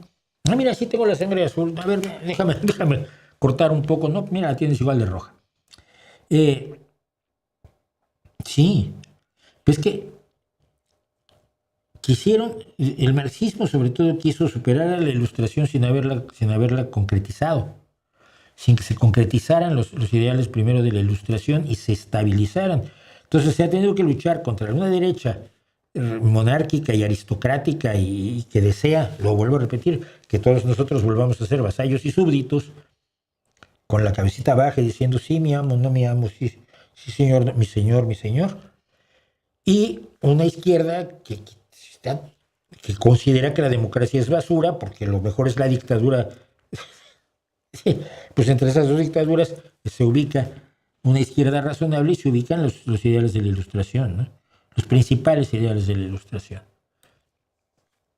Eso de las clases se aplica también a la etnia, se aplica a cualquier cosa que sea parte de la política de identidades. Tú tienes que ser de tal manera porque eres homosexual, porque eres de Mazahua, porque eres negro, porque eres mujer. tienes que ajustarte a un molde clónico, asumir una identidad colectiva en contra de las demás identidades, que es la esencia fascista de la política de identidades. Me dicen que por ser indígena debo apoyar todo lo que hacen los movimientos indígenas y también a Evo Morales. No, no, no lo tienes por qué hacer.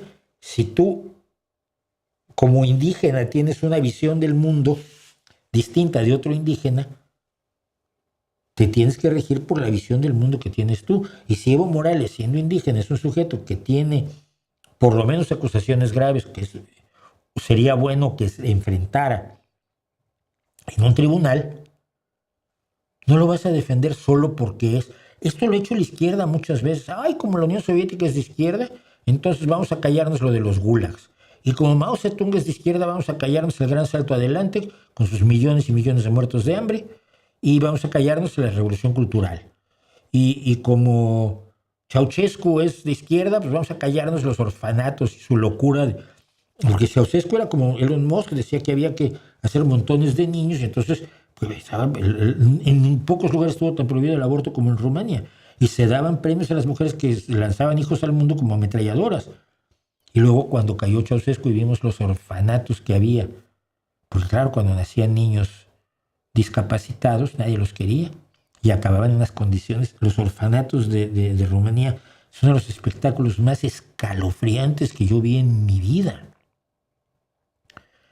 Y eran camas y camas con barrotes, donde había 3 y 4 niños absolutamente desprotegidos, desnutridos, sin estimulación alguna para desarrollar su personalidad, su percepción, su cognición, su memoria, nada. Porque había que tener muchos hijos, porque nos estamos despoblando, como dice Elon Musk y otros idiotas. No. Yo tengo una visión moral.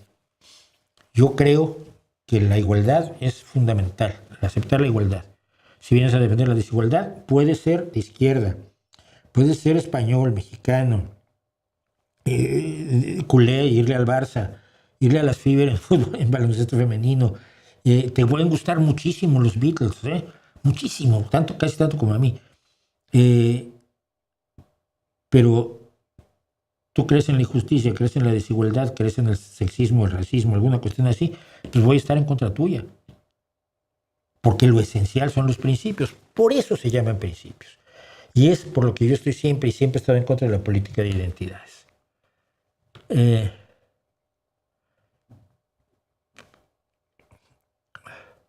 No sé ni siquiera, Máximo, en qué país estás, menos te puedo dar recomendaciones, lo siento.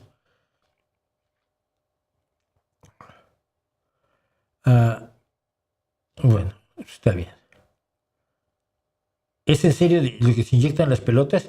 A mí me da algo cuando me inyectan estos con estas tonterías. Es en serio. Es completamente en serio. El Max Bolling, busca así Max Bolling de Ball, B-A-L-L-I-N-G. Vas a flipar. Que es como el maxing del cuerpo de estar muy cachas.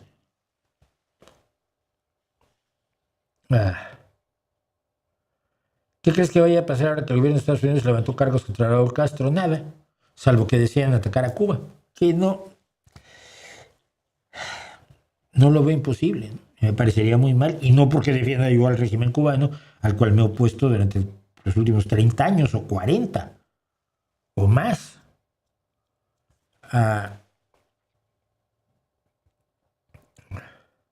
Nada más.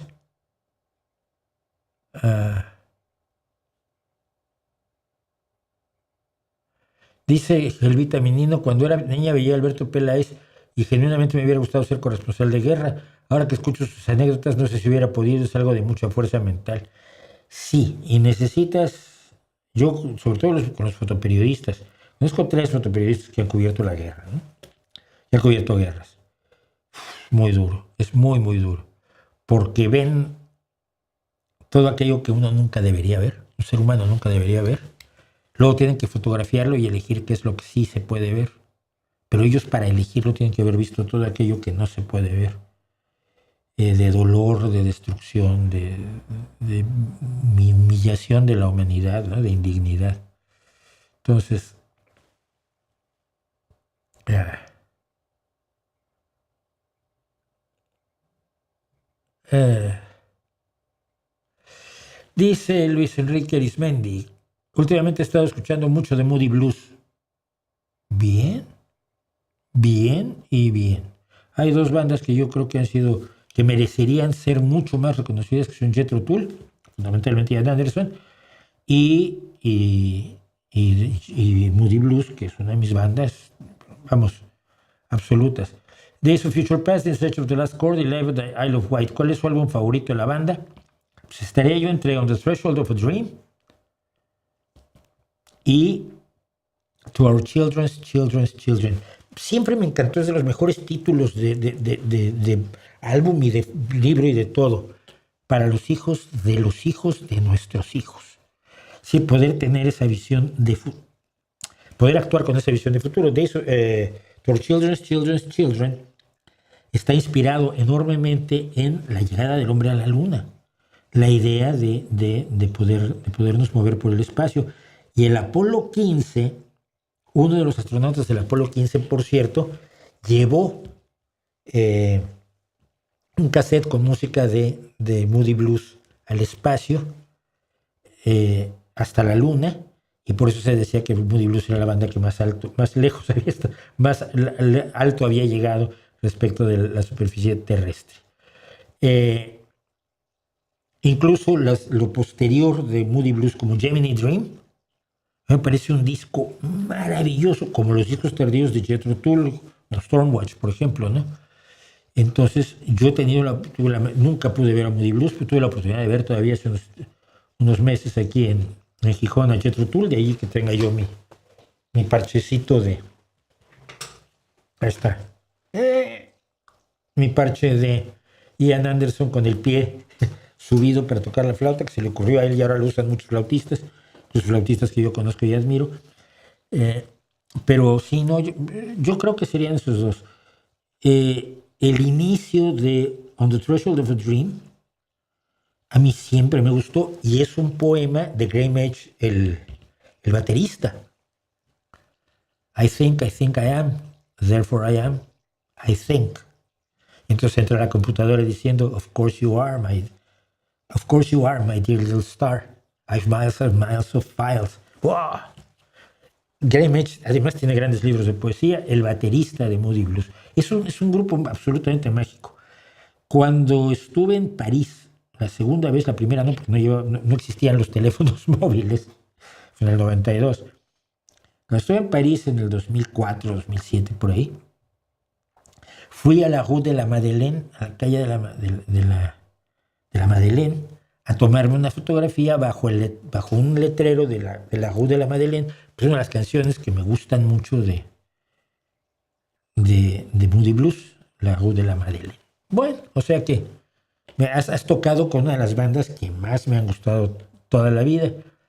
Y los otros discos que dices, Days of Future Past, In Search of the Lost Chord, son maravillosos y tienen una continuidad. Prácticamente fueron el gran impulso del rock progresivo. Cuando en Nights in White Satin usan orquesta, muchos dijeron que esto lo estaban haciendo los Beatles, pero nada más. No, nosotros también. Así que, bueno.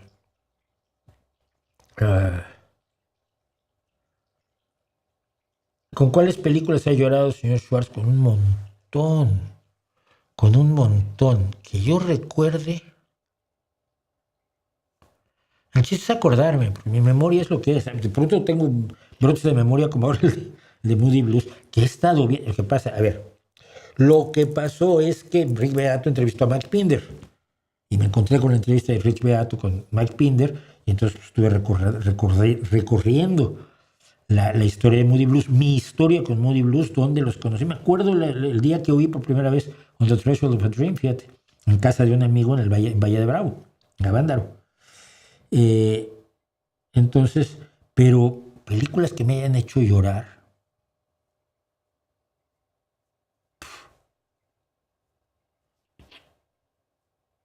No lo sé.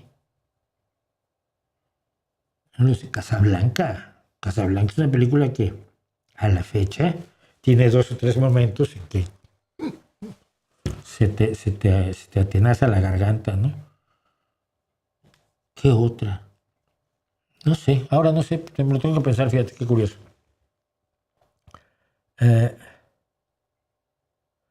Entre las tropas del hombre de hielo Otzi encontraron hierbas medicinales efectivas, pero Mauricio dice que no sirven, son efectivas. Hombre, no.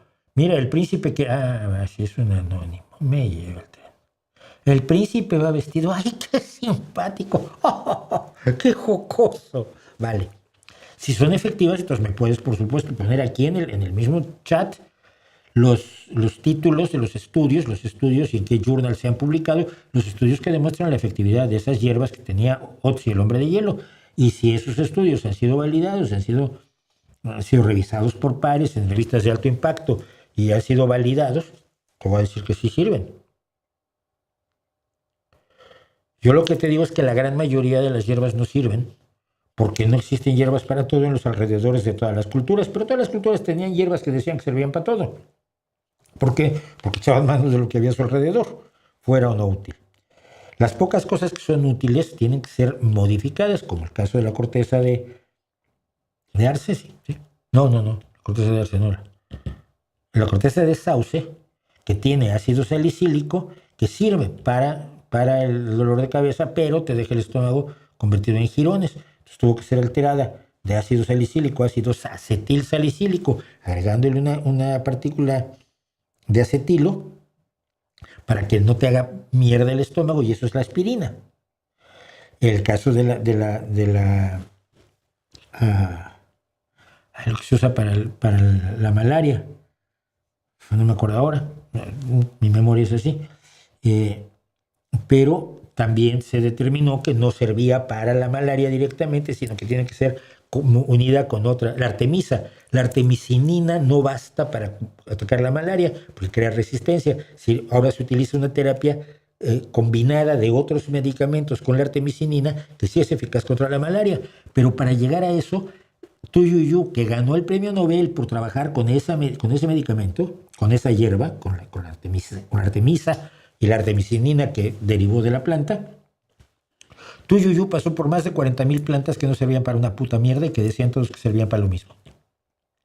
Ella estudió todas esas plantas. Ay, esto es buenísimo para la fiebre. Pues no era bueno. Esto también, esto tampoco.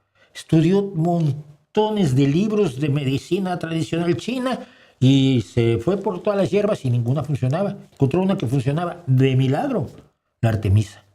Y luego la sustancia que se deriva de la artemisa, para que sirva contra la malaria, tiene que ser acompañada de otros medicamentos de verdad. Bien, si de cada 40,000 hierbas sirve una, lo que hay que hacer es lo que hizo Tu Yu, gran científica china. Ir a estudiarlas y ver si realmente sirven. No simplemente decir, como mi abuelita decía que esto era muy bueno para el dolor de estómago. ¿Dolor de estómago de qué? ¿Causado por una infección? ¿Causado por una indigestión? ¿Causado por un envenenamiento? ¿Causado por un cáncer? ¿Causado por un parásito? No puede ser bueno para todo eso un solo medicamento, una sola hierba, ¿no? ¿Es bueno para el hígado? ¿Qué? ¿Para qué? ¿Para cuáles de todas las patologías que tiene el hígado? Dejen de decir tonterías respecto a la herbolaria sin pensar, porque en el momento en que lo piensas te das cuenta que por ahí no van las cosas. En fin.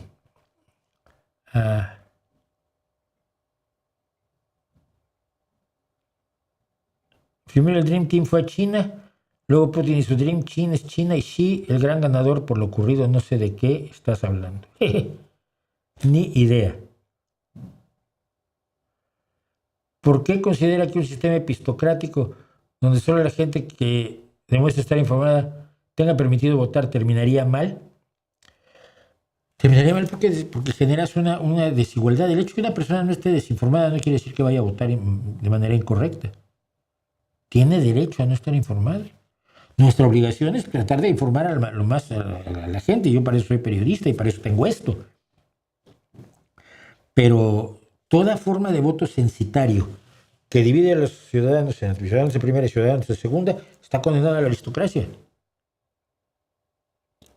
Está condenada a la aristocracia, sobre todo cuando sale un filósofo debajo de alguna piedra o debajo de esta taza y dice, ¿cómo sabes que eso es información? define información, garantízame que el saber cuántas personas murieron en la Segunda Guerra Mundial es información.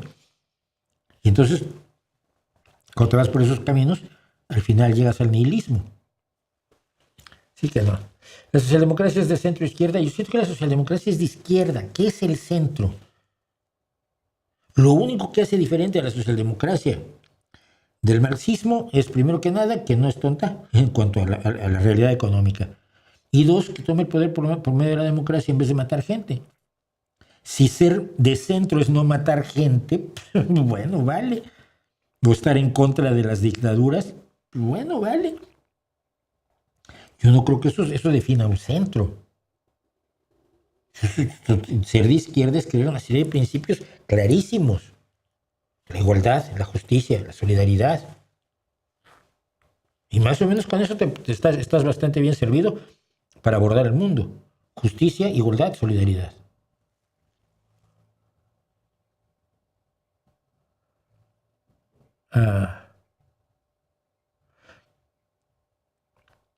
¿Qué opinan de...? Bueno, a ver, ya aquí estamos poniendo otra cosa.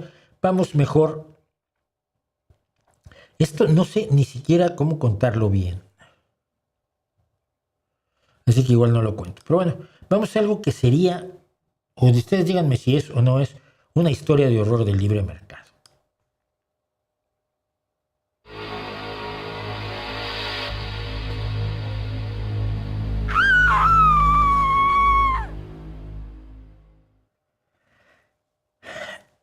Mira,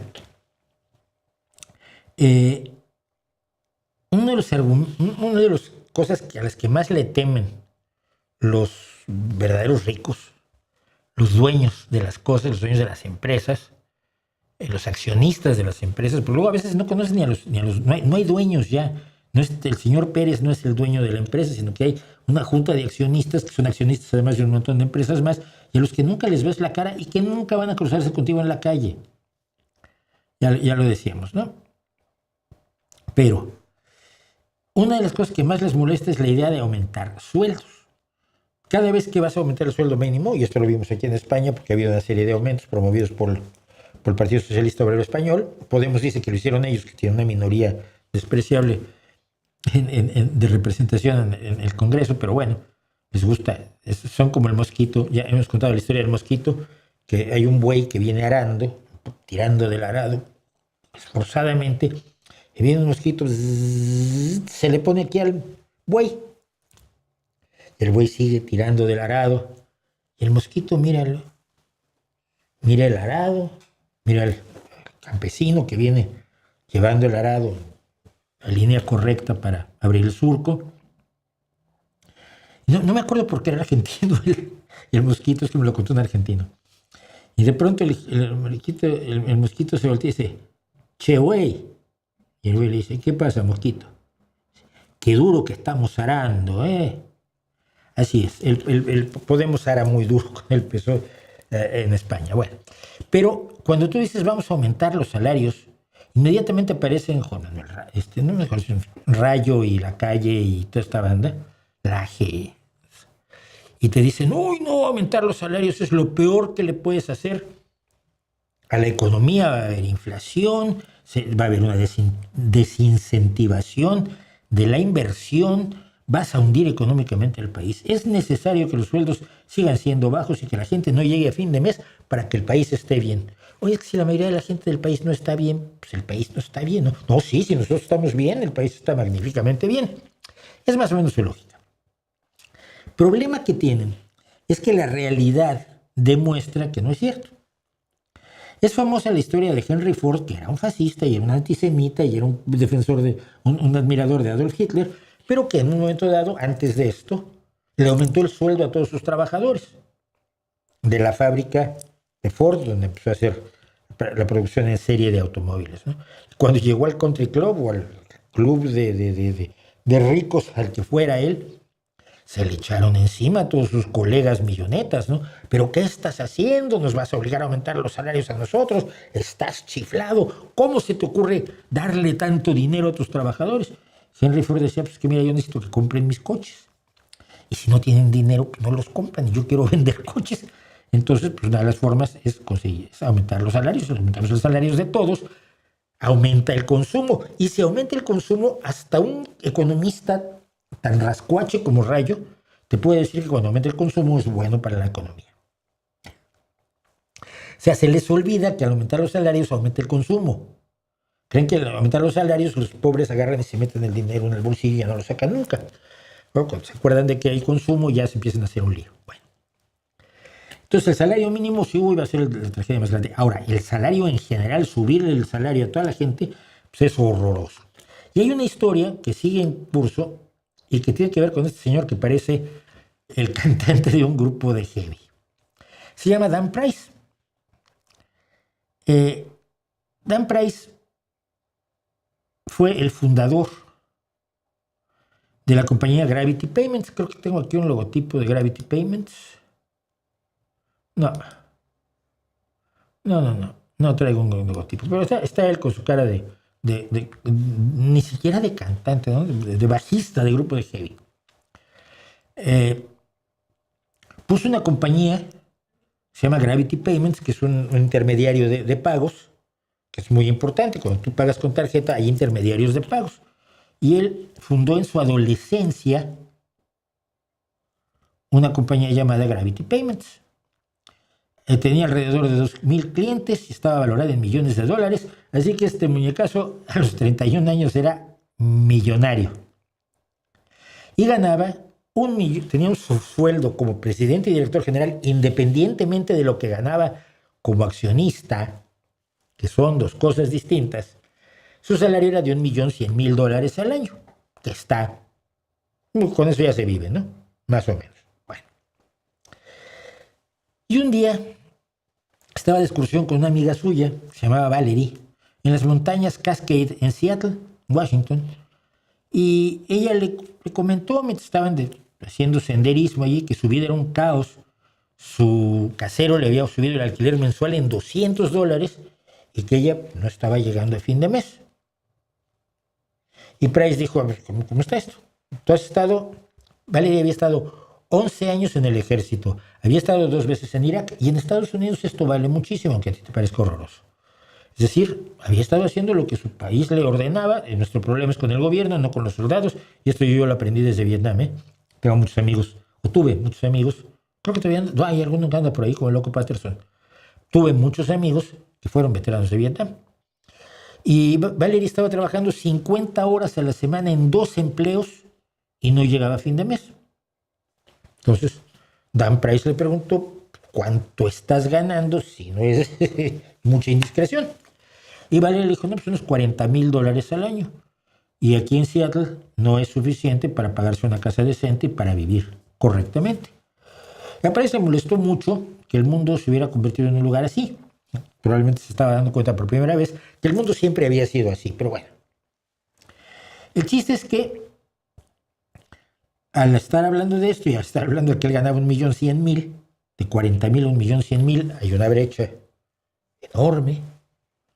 Valerie le dijo que tu personal debe estar pasando por las mismas. ¿Cuánto gana tu personal?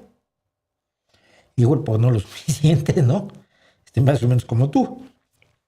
Entonces, él aparte había leído un estudio de unos economistas, este es Daniel Kahneman y otro Angus Deaton, del que no tengo foto, que analizaban cuánto dinero necesita un estadounidense para ser feliz, para vivir dignamente. Y las cuentas le salían más o menos en $70,000 al año. Ojo, nada de esto es aplicable a Europa, porque en Europa vives muy bien con un salario inferior. Pero Estados Unidos, este es un caso exclusivamente de Estados Unidos. Así que hace 5 años, Dan Price decidió establecer como salario mínimo para sus empleados $70,000 al año. Para ello, se redujo un sueldo de $1,000,000. Solo está ganando $100,000 al año, más lo de las acciones, más los dividendos de las acciones que se reparten cada año en las juntas de accionistas, como usted seguramente sabe o debería saber, pero que generalmente la gente no sabe cómo funcionan las empresas. Entonces, pues, él ganaba $100,000, sus trabajadores ganaban $70,000, y los que estaban a su alrededor dijeron, el pelo te está haciendo daño, te estás volviendo hippie, vas a hundirnos, ¿cómo crees? La empresa se va a ir a la mierda. La gente, claro, ahora se van a volver vagos porque lo estás llenando de dinero. Es bastante ilógico, por cierto, ¿no? Cuando alguien te paga bien, tú te vuelves más fiel a la empresa. Entonces, oye, me va a pagar mejor que todos los demás. Pues, ¿qué quieres que tengo que hacer? Voy a hacer muy bien mi trabajo. Bueno, ¿qué pasó? La plantilla de empleados de Gravity Payments se duplicó y el valor de las transacciones que procesa la firma en 5 años pasó de 3.800 millones de dólares anuales a 10.200 millones de dólares, haciendo que se preguntaran si era el mejor jefe de los Estados Unidos. Dan Price decidió pagarle a todos sus 120 empleados al menos $70,000. Los hombres adultos lloraron, las ganancias subieron y las cosas se volvieron bastante extrañas. Things got really crazy. Hay otras métricas de las que Price está todavía más orgulloso. Antes de adoptar la medida de pagar un salario anual mínimo de $70,000, en el equipo nacían entre 0 y 2 bebés al año, explica el jefe. Y esto lo contaba la BBC, que fue el documental primero que vi yo sobre el tema. Es decir, cuando no llegas a fin de mes con tu pareja, si vamos a tener bebés, no. Espérate. Luego, cuando mejoren las cosas, el día que me den un aumento, sí, ¿no? Desde el anuncio, en estos 5 años han nacido más de 40 bebés, de 2 al año, serían 10 en 5 años, a 40, o sea, quizás Elon Musk lo que tiene que hacer es pagarle mejor a la gente de Tesla. Según Price, según el propio greñudo más del 10% del personal de la compañía ha podido comprar casa propia en una de las ciudades más caras de Estados Unidos, sobre todo que son las más caras para quienes pagan el arriendo. La cifra era inferior al 1%. Esto aumenta el precio de la vivienda. Sí, es muy difícil controlar el precio de la vivienda. Al final acabas teniendo que hacer cosas como las que se están haciendo ahora en España con la nueva ley de vivienda, ¿no? Entonces, o sea, ciertas zonas de las ciudades se declaran tensionadas. Y si están tensionadas, pues mira, si tú le alquilas a jóvenes, te perdono impuestos. O sea, finalmente el gobierno acaba teniendo que pagar. O te doy estímulos para que construyas. Ahora, si le aumentáramos el sueldo a todos ellos, pues entonces ya podrían pagar el alquiler. Junto con cientos de cartas de apoyo y portadas de revistas que lo etiquetaron, como dice aquí, el mejor jefe de los Estados Unidos, muchos objetaron lo que veían como una declaración política. ¿Qué creen que lo llamaron? El tío ganaba $1 millón. Es el accionista principal de una empresa que procesa miles de millones de dólares en pagos. Es el capitalista por excelencia. ¿Cómo creen que lo llamaron? ¡Comunista! Ah, es comunista. Dentro de la firma también hubo reacciones contrarias. 2 empleados de alto rango renunciaron como protesta, pues no estaban de acuerdo con que el personal que tenía los salarios más bajos recibiera un aumento de la noche a la mañana, porque dijeron que se volverían perezosos y la compañía perdería competitividad. ¡Que es absurdo! A mí me pasó una vez, y se los voy a contar.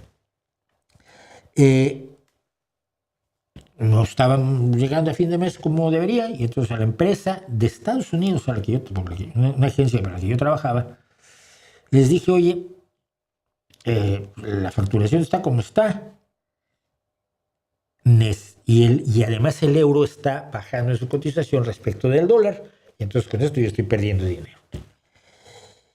Y yo quería más trabajo. Y lo que recibí fue la respuesta del vicepresidente de la compañía que dijo, solo te podemos aumentar el 13%. Yo dije, pues yo no te pedí un aumento, yo te pedí más trabajo. Sí, ya, pero bueno, nos conviene que estés con la empresa, te aumentamos el 13%. Oye, pues muchas gracias. A fines de 2025, hace pocos meses, Gravity Payments está floreciendo. Sus ingresos han aumentado en 650%, su personal se ha duplicado a más de 200, eran 120 decíamos, y la política de salarios mínimos de hoy en Gravity Payments es de $80,000 al año. La compañía tiene una alta retención de empleados de alta calidad y ha navegado con éxito la pandemia con 0 despidos y aumentando su base de clientes de negocios independientes. Ha triplicado sus ingresos, ha duplicado, decíamos, su base de clientes desde 2015. Y las aportaciones, además de los trabajadores a su plan de pensiones, porque en Estados Unidos las pensiones son privadas, como quiere hacerlas el PP, por supuesto, aquí en España, pues ahora tienen mucho mejores ahorros para sus pensiones, para sus jubilaciones, los trabajadores de Gravity Payments. Pregúntame si hay bofetadas en la fila para ser contratado por Gravity Payments cuando hay una vacante. Es una historia de horror del libre mercado. Lo que pasa es que es distinta de las otras historias de horror del libre mercado que ya hemos contado por aquí. Así estamos donde estamos. ¿Qué me dicen? ¿Qué opinas de Santa Sabina? Me gustaba La Barranca.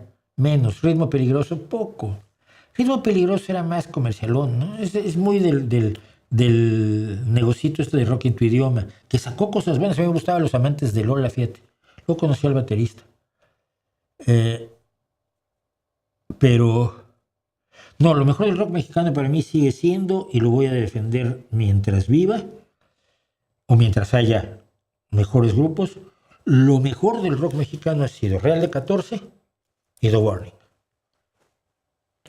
Ha habido grupos maravillosos, buenísimos en otros terrenos. Estoy pensando en el progresivo Sacbé, por ejemplo, me gustaba mucho. ¿Cómo se llamaban unos que tocaban heavy? Que el hijo ya era el bajista, ¿no? No me acuerdo ahora de los nombres, pero me gustaba mucho la guitarra de Lalo Tex en Tex-Tex. A mí me pareció uno de los mejores guitarristas que dio México. Hay muy buenos grupos con muy malas letras. Y Tex-Tex es un gran ejemplo, desafortunadamente, de esas horrorosas letras que yo abomino del rock en español. Pero ha habido muy buenos grupos. Pero grupos integrales, con instrumentistas de primer nivel, con concepción musical y con altísimo nivel poético, yo creo que estamos entre como bandas, entre Real de 14 y The Warning.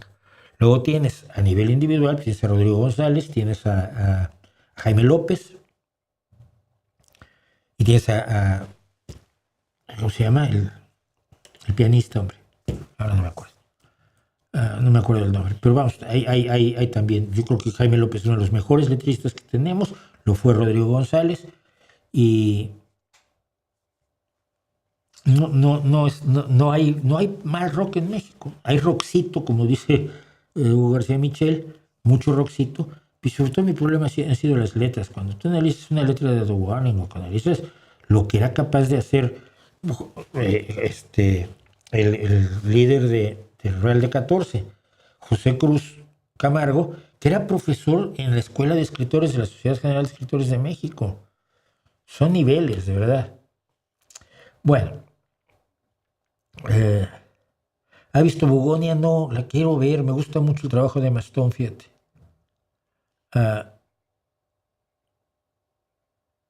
Están hablando de la NBA. Yo no estoy viendo la NBA, fíjate. Qué raro. Estoy viendo la WNBA. Ayer ganaron mis chicas y sin Caitlin Clark. Gracias a Dan Franco por su super sticker. El concepto método. Ay, Dios mío, por favor, sí. Fíjate, estás tan equivocado, jocoso príncipe va vestido, que tú sigues creyendo que el método experimental es el método científico. O sea, y esto lo vi con una inteligencia artificial. O sea, ¿tú crees que la astronomía, la geología, la antropología no son ciencias? No. La astronomía no es ciencia, la astrofísica no es ciencia, la cosmología no es ciencia. ¡Wow! No tienes puta idea de lo que es la ciencia, ¿verdad?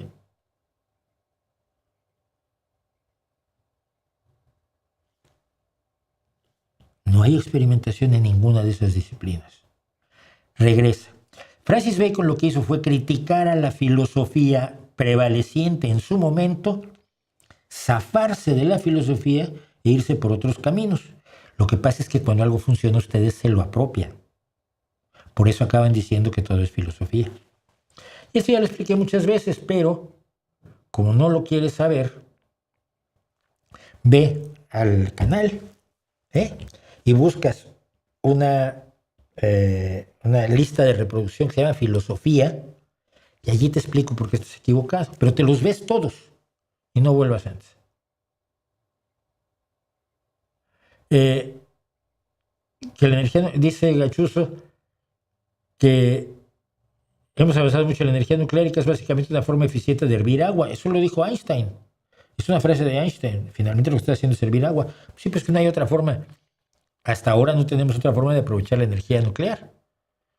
La energía nuclear se convierte en calor y ese calor lo usas para hervir agua y mover turbinas.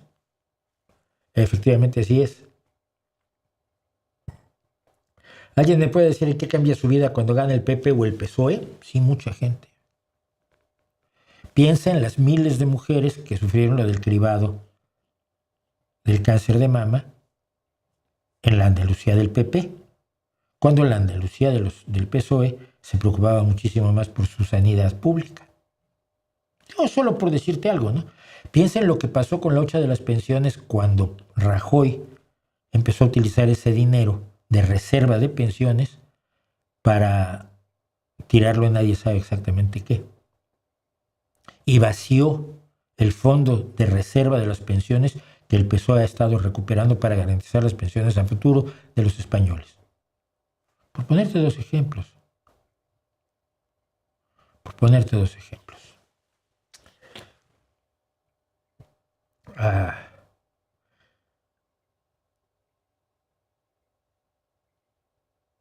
No tengo idea. De veras dicen cosas que...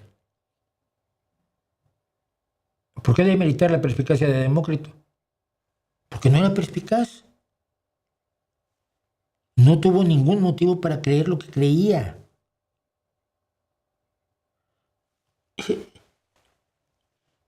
Están tantas ganas de creer que Demócrito sabía que el universo estaba hecho de átomos como los que descubrió Dalton, que luego resulta que no son esos, sino los que manejamos con la teoría de Bohr. ¿De verdad eres capaz de creer eso? Y entonces Aristóteles era estúpido. Dile a un filósofo que Aristóteles era estúpido y vas a ver cómo se te pone.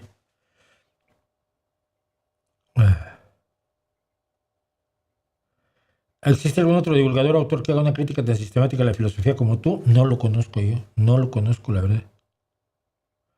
Solo eres una filosofía, aun cuando científicos de verdad tú no lo eres, dedican parte a estudiarla y ejemplos sobran. Es el argumento de siempre. Pero hay científicos que son católicos, entonces Dios existe y Cristo es nuestro Salvador. No. Bueno, pero hay científicos que son musulmanes. Todos los que desarrollaron la edad de oro del Islam hasta el siglo XII eran musulmanes. Entonces Alá es el verdadero Dios, ¿no? Bueno, no hay científicos budistas. Entonces el budismo es cierto, y el dharma, y el karma, y el pharma, y el totarma. Es decir, el hecho de que un filósofo, un científico estudie filosofía o sea cristiano o judío o lo que sea, es irrelevante para su labor como científico. O que le vaya al Madrid o al Barça, o al Arsenal o al Liverpool. Da exactamente igual. Pero ustedes siempre quieren obtener prestigio por asociación, que es lo que yo me rehúso a hacer con mis ideas. Analiza mis ideas por lo que son, no pues si se asocian con un filósofo o con otro. Pero en fin, no van a poder ustedes nunca ser lo suficientemente racionales como para preguntarse cosas incómodas sobre la filosofía, porque no es una posición racional. La que tienen ustedes es una posición religiosa. La filosofía tiene que funcionar perfecto y no es posible criticarla. Quien lo critica es un puto hereje.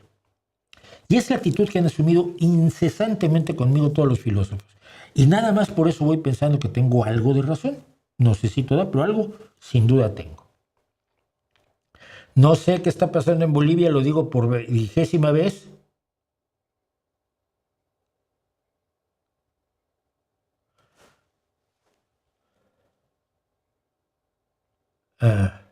Sí, este es bueno. De Tony Luis dice: yo soy ateo, pero nunca voy a coincidir con Ayn Rand o Lenin, nomás porque eran ateos. Pues no, lógicamente. Hay científicos que creen en seres mágicos que dicen que el SIDA no existe. Por tanto, eso no es válido según tú y los filósofos. Entonces, sí, bueno, siempre uso el ejemplo de... Sí, y siempre olvido su nombre, ¿no? El descubridor, el que desarrolló el, el- el- el procedimiento de la PCR, con la cual se replica el ADN, y al duplicar el ADN lo puedes analizar. La reacción en cadena de la polimerasa que desarrolló un químico que cree que está en contacto con los extraterrestres es irreal. Mauricio la niega como una actividad que también hacen científicos de verdad. No, no puedo negar el catolicismo porque lo hacen científicos de verdad. Lo niego porque no tiene bases fácticas. Punto.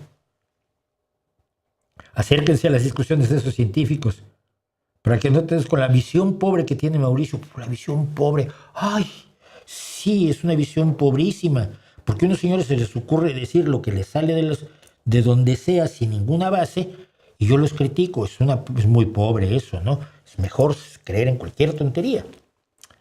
Bueno, es una religión finalmente. Y ahora Luis Fernando Madrigal, además, por lo visto, se agarró y se empezó a apoderar del chat. 1, 2, 3, 4, 5, 6, 7. Uy. No, definición de la física. Oye. Jaja, ya me bloqueó Mauricio. ¿Cuándo te bloqueé? Son las alucinaciones también persecutorias que tienen, los Madrigal, los filósofos. Ya me bloqueó Mauricio. ¿Cuándo te bloqueé? Tú estás muy mal, muy mal, muy mal. Tu religión te impide ver la realidad. Tu religión te implica realidad. Sobre lo que dijo Rex Beato en su último vídeo, ¿cuál es el último vídeo de Rex Beato? No sé a cuál te refieres, se produce un montón, es como yo. Claro que, claro que sí puede vivir de esto, yo no. El diálogo personal, el diálogo personalizado en el chat me parece incorrecto, ¿eh? Se los digo de verdad. Váyanse al WhatsApp, pero no sujeten a todos los, que no seremos muchos, somos 183 personas, a 183 personas la pelea entre dos, uno con su religión y el otro tratando de que entre en razón, que no lo va a conseguir. Dice Al Cajas: ¿cómo se puede ser demócrata en un mundo gobernado por el autoritarismo? Porque no está gobernado por el autoritarismo. ¿Debe la gente sacarlos del poder a quienes, a los autoritarios? Sí. ¿Debemos votar nulo? No. Cuando votas nulo, entras en un terreno muy peligroso. Primero que nada, no dejes de lado la casuística, es decir, no en todos los países vas a tener opciones políticas reales, en cuyo caso las tienes que construir, que es lo que yo siempre he dicho de México. Si están los partidos absolutamente podridos, lo que necesitamos es que los ciudadanos creen un partido transversal donde se someta se elija a los líderes y se les exija a los líderes, se les exija transparencia y rendición de cuentas. ¿Sí? Es como debe ser un partido. Pero en muchísimos países, decir voto nulo, en España concretamente, es decir, nada es lo suficientemente bueno para mí. Y es cierto, nada es lo suficientemente bueno para ninguno de nosotros, porque nosotros somos los únicos que sabemos cómo hay que organizar el país. Y tenemos diferencias incluso con nuestro partido. Ustedes saben que las tengo con el PSOE. Entonces, como nada es perfecto, no voy a elegir entre lo menos bueno y lo más bueno, o entre lo menos malo y lo más malo. Que decidan otros. No, hay que tener la visión realista de que hay que elegir lo menos malo o lo más bueno, aunque no sea perfecto. Era una frase de Hitchens que a mí siempre me ha gustado y me ha parecido una buena forma de ver la realidad. No permitas que lo perfecto te haga enemigo de lo bueno. Si dices que el PSOE no te satisface y el PP no te satisface, de todos modos vas a tener que vivir con uno de los dos. ¿Con cuál vivirías menos mal? En fin. Bueno, vamos a contarnos canciones porque si no, no acabamos nunca. Y ya está. Cuéntame una canción, Johnny B. Good. Bien. Johnny B. Good significa dos cosas. Good, con E al final, es un apellido. Y B, pues la B es un segundo nombre, como en Estados Unidos se acostumbra, que tienes una inicial que representa tu segundo nombre, como Donald J. Trump, que es Donald John Trump. O Donald Jeremy está, Donald John Trump. Yo sería Mauricio J. Schwartz, ¿no? Entonces, Johnny B. Good es el nombre de un chico. Pero Johnny B. Good, si la B es el verbo to be, y good le quitas la E, significa Johnny C. Bueno.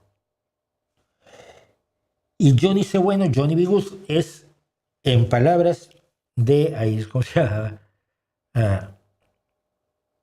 Uno de los grandes bluseros blancos, por cierto, que lo llamaba, ahora me acuerdo su nombre, el de los Destroyers, que lo llama el himno nacional del rock. Es la primera canción de rock sobre estrellas de rock que escribió este señor que tienen ustedes aquí, con su guitarrita, con esa guitarrita Gretsch, que es una maravilla, y se llama Chuck Berry, o se llama Charles, no me acuerdo qué, Berry, por cierto, porque no anoté el nombre. Chuck Berry es considerado por muchos el padre del rock and roll, precisamente con esta canción, aunque tiene dos anteriores. Una de ellas, Maybelline, que es la que le da nombre a su guitarra, como Lucille le da nombre a la guitarra de B.B. King. Su salto a la fama fue con Johnny B. Good. Berry aceptó, bueno, primero voy a contarles un poco de John Berry, de Chuck Berry. Chuck Berry nació en una familia en Missouri y vivió, por cierto, en una calle que se llama la Avenida Good. Nació allí. Era de clase media, pero de clase media de los negros que vivían en los años 40 y 50, que vivían sin derechos civiles. Estuvo en la cárcel del 44 al 47 por un robo, y del 59 al 63 ya como estrella de rock, que sin embargo, que el de los raros que consiguió continuar con su estrellato después de salir, por haber llevado a una chica menor de edad de un estado a otro, con la cual tenía relaciones sexuales, y eso es una ley que había en Estados Unidos, que comportaba 4 años de cárcel, que se comió Chuck Berry. Bueno, él, a lo largo de su vida, aparte de todo, interesado siempre por la música, pero él trabajó como obrero en la industria metalmecánica, si mal no recuerdo, fue conserje y estudió para maquillista antes de alcanzar el éxito como guitarrista. Y el éxito lo alcanza con Johnny B. Good. Chuck Berry acepta que la canción tiene un elemento autobiográfico, y la letra original decía que Johnny B. Good era un colored boy, un chico de color, que era como se les llamaba a los negros en aquel entonces, pero lo cambió a country boy, un chico del campo, un chico del ámbito rural, para que la radio se lo tocara, porque si decía colored boy, pues ya el chico que tocaba la guitarra también, si era negro, pues ya la radio no tenía tanto interés en reproducir frecuentemente y transmitir frecuentemente la canción. Así que lo cambió.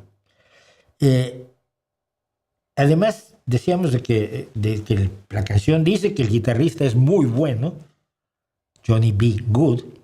El título tiene elementos autobiográficos porque Berry nació en la avenida Good, en el 2520 de la avenida Good, en San Luis, Missouri. Vivió toda su vida en Missouri, tuvo casas y mansiones y demás, pero siempre se quedó en Missouri.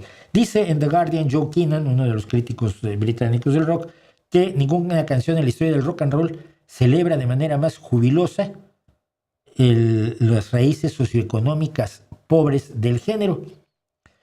En Billboard, Jason Lipschutz agregó que la canción es la primera historia del origen de una estrella del rock. Y como les digo, George Thorogood, ahora ya me acordé del nombre, George Thorogood, el líder de los Destroyers, gran guitarrista de blues, autor de esa maravilla que es Bad to the Bone, dice que por cierto, también es una Gretsch, pero blanca, dice que es el himno nacional del rock. Así que vamos a escuchar el himno nacional del rock. Hay dos anécdotas que quiero contar nomás de Chuck Berry, para que ubiquemos este chico de clase media baja, negro, con una adolescencia delictiva, de los 14 a los 21 años está en la cárcel. Era un hombre enormemente consciente de lo que era. Entonces, en una ocasión, Keith Richards, el guitarrista de los Rolling Stones, recuerda que eran muy amigos, se hizo amigo de los Beatles y de los Rolling Stones, entonces todos lo miraban como, a ver, tú empezaste este negocio en el que nos estamos haciendo ricos todos nosotros y esta música por la que vivimos todos nosotros. Entonces, en una ocasión que estaba tocando con los Rolling Stones, estaban en su camerino y Chuck Berry salió para algo y Keith Richards no se pudo aguantar y tomó y dijo, tocar un acorde en la guitarra de Chuck Berry significaba tanto para Keith Richards. Y está con la guitarra de Chuck Berry en la mano cuando entra Chuck Berry al vestuario, a su camerino, le quita la guitarra y le mete un derechazo que lo manda al suelo. Nadie toca la guitarra de Chuck Berry. Y tiene anécdotas, yo he visto videos donde Chuck Berry dice, esto se va a tocar así porque lo digo yo, pero es que esto no va a sonar bien, va a sonar como lo digo yo, que soy Chuck Berry. Está bien, está bien. Una discusión de cómo usar un amplificador para una emisión de televisión era esto. Y estos son los momentos más maravillosos y terribles a la vez. John Lennon adoraba a Chuck Berry. Y tuvieron oportunidad en una serie de televisión, que creo que era el circo de los Rolling Stones incluso, un programa de televisión que había, de cantar juntos Johnny B. Good. Y claro, Chuck Berry le estaba cantando a John Lennon, el Johnny B. Good. Entonces están felices los dos cantando y a la mitad de la canción Yoko Ono agarra un micrófono y empieza a berrear como un animal al que estuvieran sacrificando, como un cerdo al que estuvieran degollando. Una cosa horrible. Y la cara de Chuck Berry es, madre mía, ¿qué es eso? Y está el vídeo, lo pueden ustedes encontrar en YouTube. Busquen Chuck Berry, John Lennon, van a encontrar esto, y van a encontrar ese momento en que Chuck Berry mira como diciendo, ¿pero qué es esto? Porque ella participaba, pero participaba sin saber. Y la canción nos cuenta que en lo profundo de Luisiana, cerca de Nueva Orleans, allá en el bosque entre los árboles de hoja perenne, había una cabaña de troncos hecha de tierra y madera, donde vivía un muchacho de campo, un muchacho de color, llamado Johnny B. Good, que nunca aprendió a leer ni a escribir muy bien, pero tocaba la guitarra como quien toca la campana. Es muy chiquita la canción, ¿eh? Por supuesto, este es el coro que nos sabemos todos. Go, go, go. Go, Johnny, go, go, go. Go, Johnny, go, go, go. Go, Johnny, go, go, go. Go, Johnny, go, go, go. Johnny B. Good. Vamos, Johnny, vamos. ¿Y qué es la historia de este chico? Pues solía llevar su guitarra en un saco de arpillera, una tela basta. Iba a sentarse bajo el árbol junto a la vía del tren, o los maquinistas lo veían sentado a la sombra, tocando el ritmo que marcaban los conductores. La gente que pasaba se detenía y decía, vaya qué bien tocaba ese muchacho del campo, ese muchacho de color. Y por supuesto, go Johnny, go. Su madre le dijo, algún día serás un hombre y serás el líder de una gran banda. Mucha gente vendrá de todas partes para escucharte tocar tu música al atardecer. Cuando cae el sol, que suena mejor en inglés es cuando cae el sol. Quizás algún día tu nombre brille en las luces diciendo Johnny B. Good esta noche, Johnny C. Bueno esta noche, o Johnny B. Good y su banda están cantando esta noche y el coro de Johnny B. Good. La mayoría de la gente no sabe de qué se trata Johnny B. Good, solo sabe que cuando hay esa entrada de guitarra, que es espectacularmente difícil, suena tan fácil y es tan increíblemente difícil. Yo jamás la logré poner. Yo soy guitarrista rítmico, ya lo saben, armónico, pero esa entrada de guitarra es la definición para muchos de lo que es el rock. Y sin duda alguna, si no es el padre del rock, perdón, no es este, jeje. Si no es el padre del rock, está entre los padres y madres del rock, junto con Little Richard y Sister Rosetta Tharpe y algunos otros muchos, que entre el blues, el rhythm and blues, el swing, el country y otros ingredientes generaron esa ensalada que para muchos es una forma de vida y que es el rock and roll. Johnny B. Good, Chuck Berry.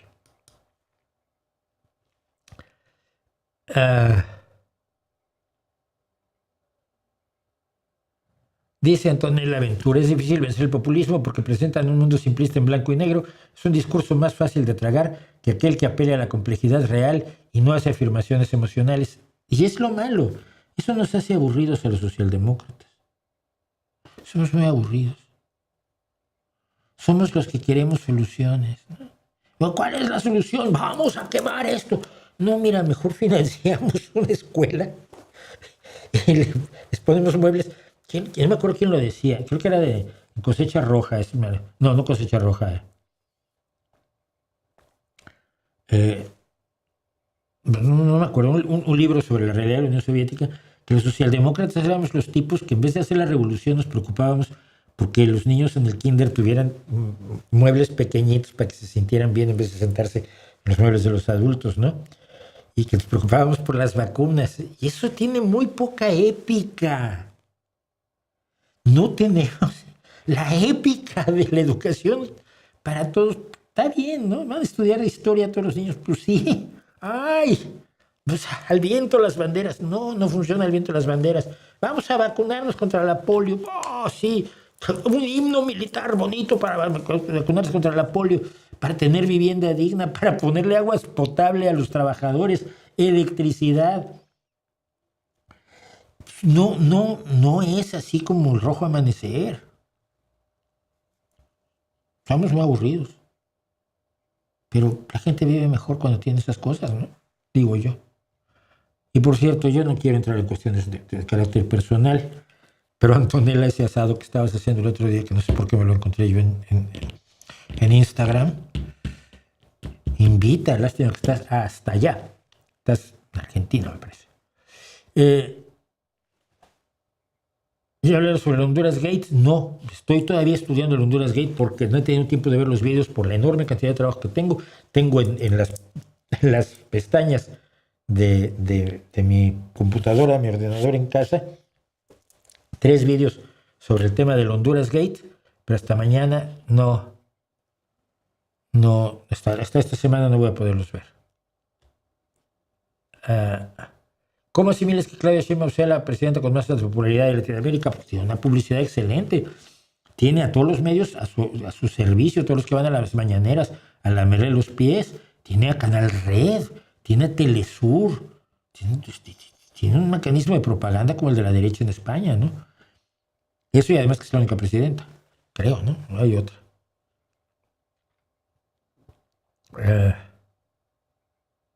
Que en Casablanca este es un buen momento que menciona Eduardo Irigoyen. Cuando tocan la marsellesa lloro. Lo mismo pasa con Kimi no Nawa, que no conozco. Pero sí, cuando tocan la marsellesa y callan a los nazis, son los momentos épicos de la película, ¿no? Apoyamos dejando el like, dice Diego Hernández, muchas gracias. Dice Sánchez que no quiere vivir en un planeta donde 12 personas acumulen más riqueza que la mitad de la población mundial. ¿Cómo crees que planea combatir la desigualdad? No sé, cuando sea presidente del mundo, te cuento, ¿no?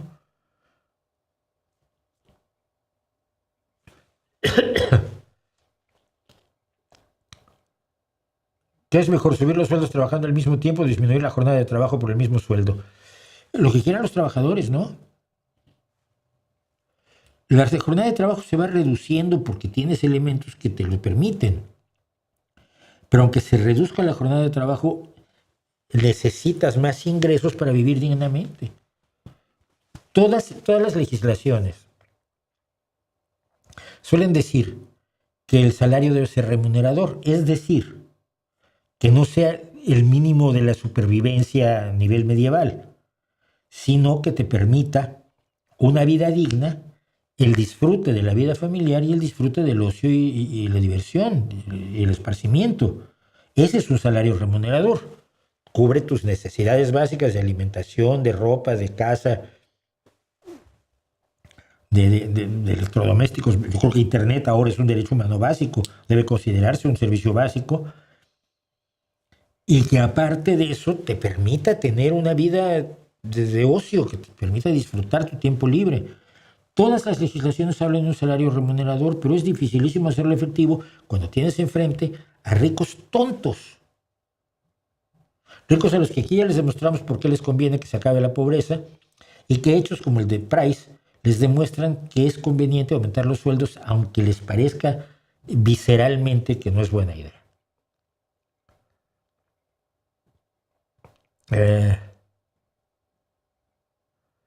Bueno, en mi país el salario mínimo ya casi no alcanza, trabajo home office por dolor crónico y casi no puedo movilizarme.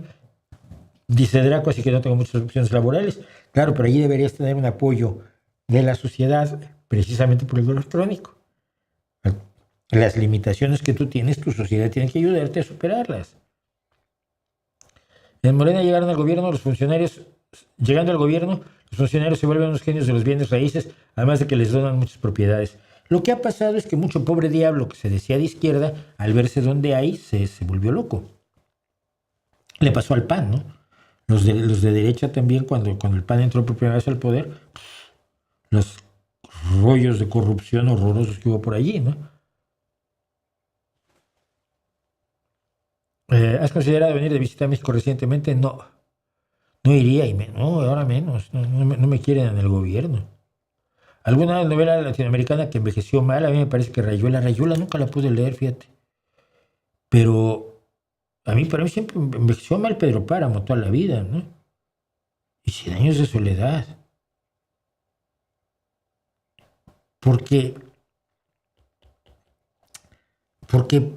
hacen la épica de un mundo inexistente, no porque sea fantasía, sino porque idealiza un montón de cuestiones de las sociedades que no hacía, por ejemplo, Dostoyevsky, ¿no? Dostoyevsky es tan localista como García Márquez, pero Dostoyevsky se preocupa por lo universal que tiene lo local, mientras que el boom latinoamericano, por ejemplo, se empapó en lo local como si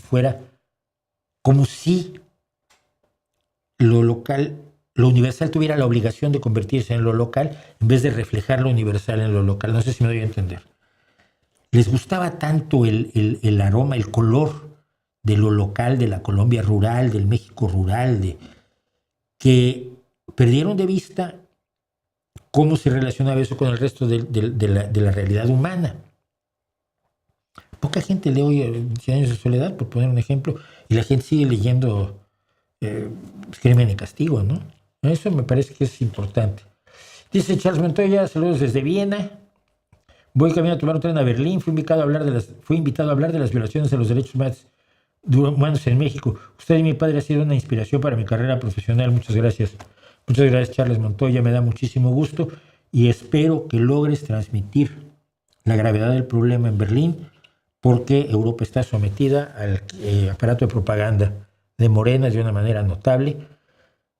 Y ya lo hemos comentado aquí, así que serenidad, datos, hechos, pruebas y compromiso, ¿no?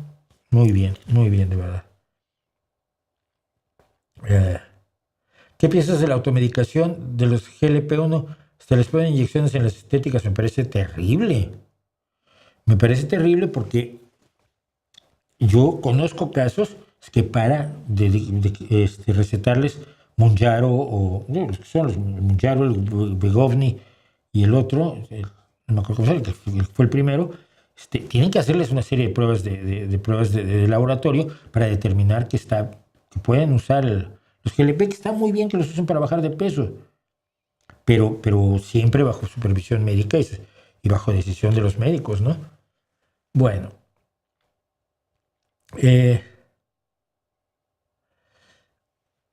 Voy a ser muy breve con esto. Miren, Gemini y el método científico. Pues estoy tratando de pensar cómo se los cuento para abreviar. Bueno, como yo sé que los filósofos piensan lo que piensan y además se lo trasladan a la inteligencia artificial, yo le pregunté a Gemini, que es la inteligencia artificial de Google, ¿cuáles son los métodos de la ciencia? Y esta empezó. El método científico es enfoques lógicos y de razonamiento, método deductivo, método analítico, método sintético y los pasos del método científico: observación, hipótesis y experimentación. Y luego el análisis de los datos. Y se fue por otros lados. Y digo yo, según esto, lo que le decía yo al pobre que se puso como se puso, la geología, la astronomía, la paleoantropología y muchas otras disciplinas no son ciencias porque no experimentan. Y Gemini, que además, acuérdense que la inteligencia artificial, una de las cosas para las que está programada es para darte masaje. ¡Ay, qué inteligente eres! Entonces me dice, tienes toda la razón en cuestionar ese punto, tu objeción es completamente válida. Y no es necesario, ¿no? Pero bueno. Dice, ok, la astronomía, la geología y la paleoantropología sí son ciencias, aunque no utilicen la experimentación de laboratorio tradicionales. Ya allí, cuando empezó a hacerse líos entre el plural y el singular, vi que lo estaba sacando de distintas fuentes. El error común es reducir todo el método científico a la experimentación controlada. O sea que utilizan el método de ciencias observacionales e históricas. Sí, observación sistemática, predicción retrospectiva, simulación y modelos o experimentos naturales. Eventos que ocurren por sí mismos en la naturaleza, como la erupción de un volcán o la colisión de dos galaxias, ya son experimentos según esto. Bueno, vale, ya vas.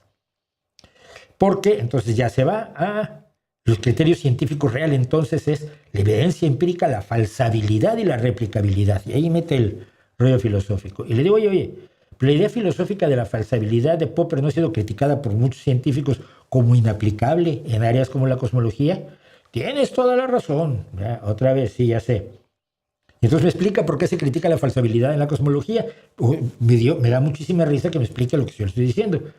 Entonces, la tesis de Durkheim Quinn, una crítica filosófica, no es eso, no tiene nada que ver con eso.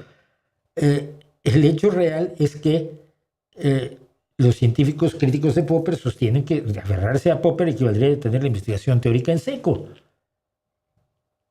Y digo, en ese caso, la falsabilidad no debía estar incluida entre los métodos de la ciencia, porque tú me lo estás tratando de vender. ¿Cómo lo reformularías? Debemos alejarnos de las verdades absolutas de los filósofos de la mesa de dibujo. Ya empezó aquí a traicionar a sus profesores. La ciencia real no es un conjunto de reglas fijas, sino una caja de herramientas pragmática que se adapta según lo que se esté investigando. Ya, me está explicando lo que yo le digo. Es fantástico, ¿no?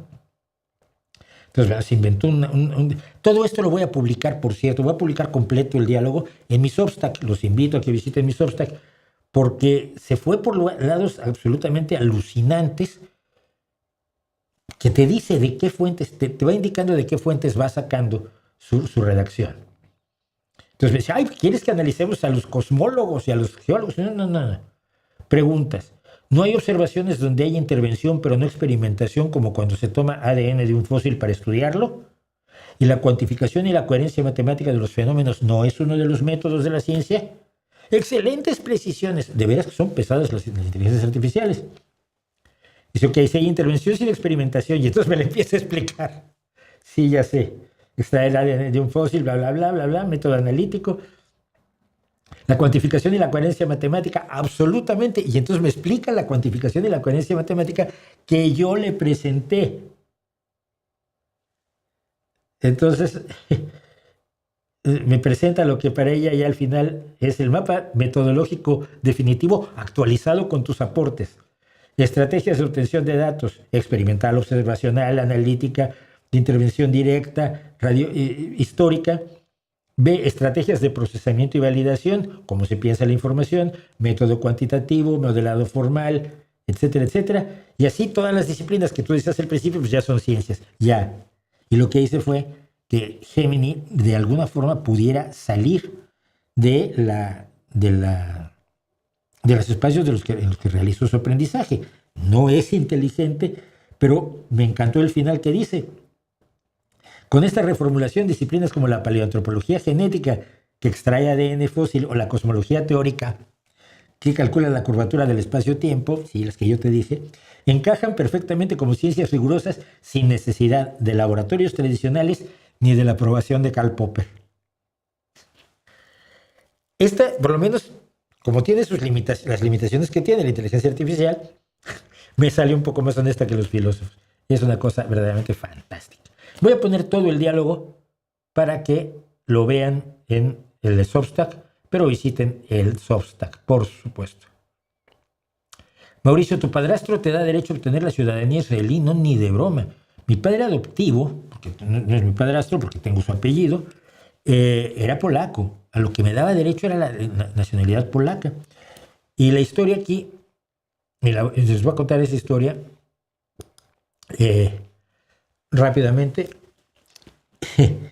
Cuando yo cumplí 18 años y no pasó nada porque no iba yo a viajar a ningún lado. Pero a los 23 años me parece que fui a sacar mi pasaporte porque me iba a ir en tren hasta Phoenix, Arizona, a la 36 Convención de Ciencia Ficción, la Convención Mundial de Ciencia Ficción, en septiembre de 1978. Entonces tenía yo 23 añitos.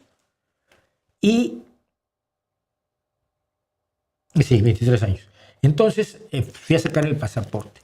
Y lo que pasaba entonces, ahora es distinto, seguramente, tú entregabas tus papeles en la mañana y te decían, vuelva usted a las 2 de la tarde. A las 2 de la tarde volvías en una oficina, un piso gigantesco en la Secretaría de Relaciones Exteriores, y empezaban a llamar a la gente por su nombre, Pepe Pérez, y vivía Pepe Pérez, le daban su pasaporte. Enrique Martínez, y a Enrique Martínez le daban su pasaporte. Mauricio Schwartz, sí, pase al segundo piso. Ya había yo visto que 40 habían recogido su pasaporte. Pase al segundo piso. El segundo piso. Soy Mauricio Schwartz, ¿qué pasó? Es que usted tiene derecho a la nacionalidad polaca.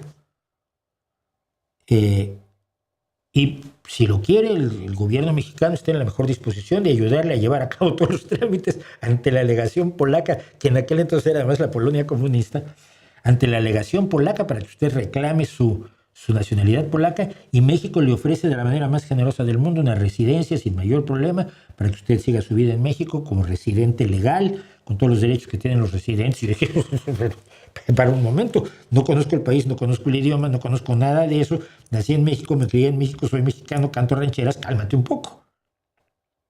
No, entonces usted renuncia a su nacionalidad polaca, porque no puedo renunciar a algo que nunca tuve, no me interesa.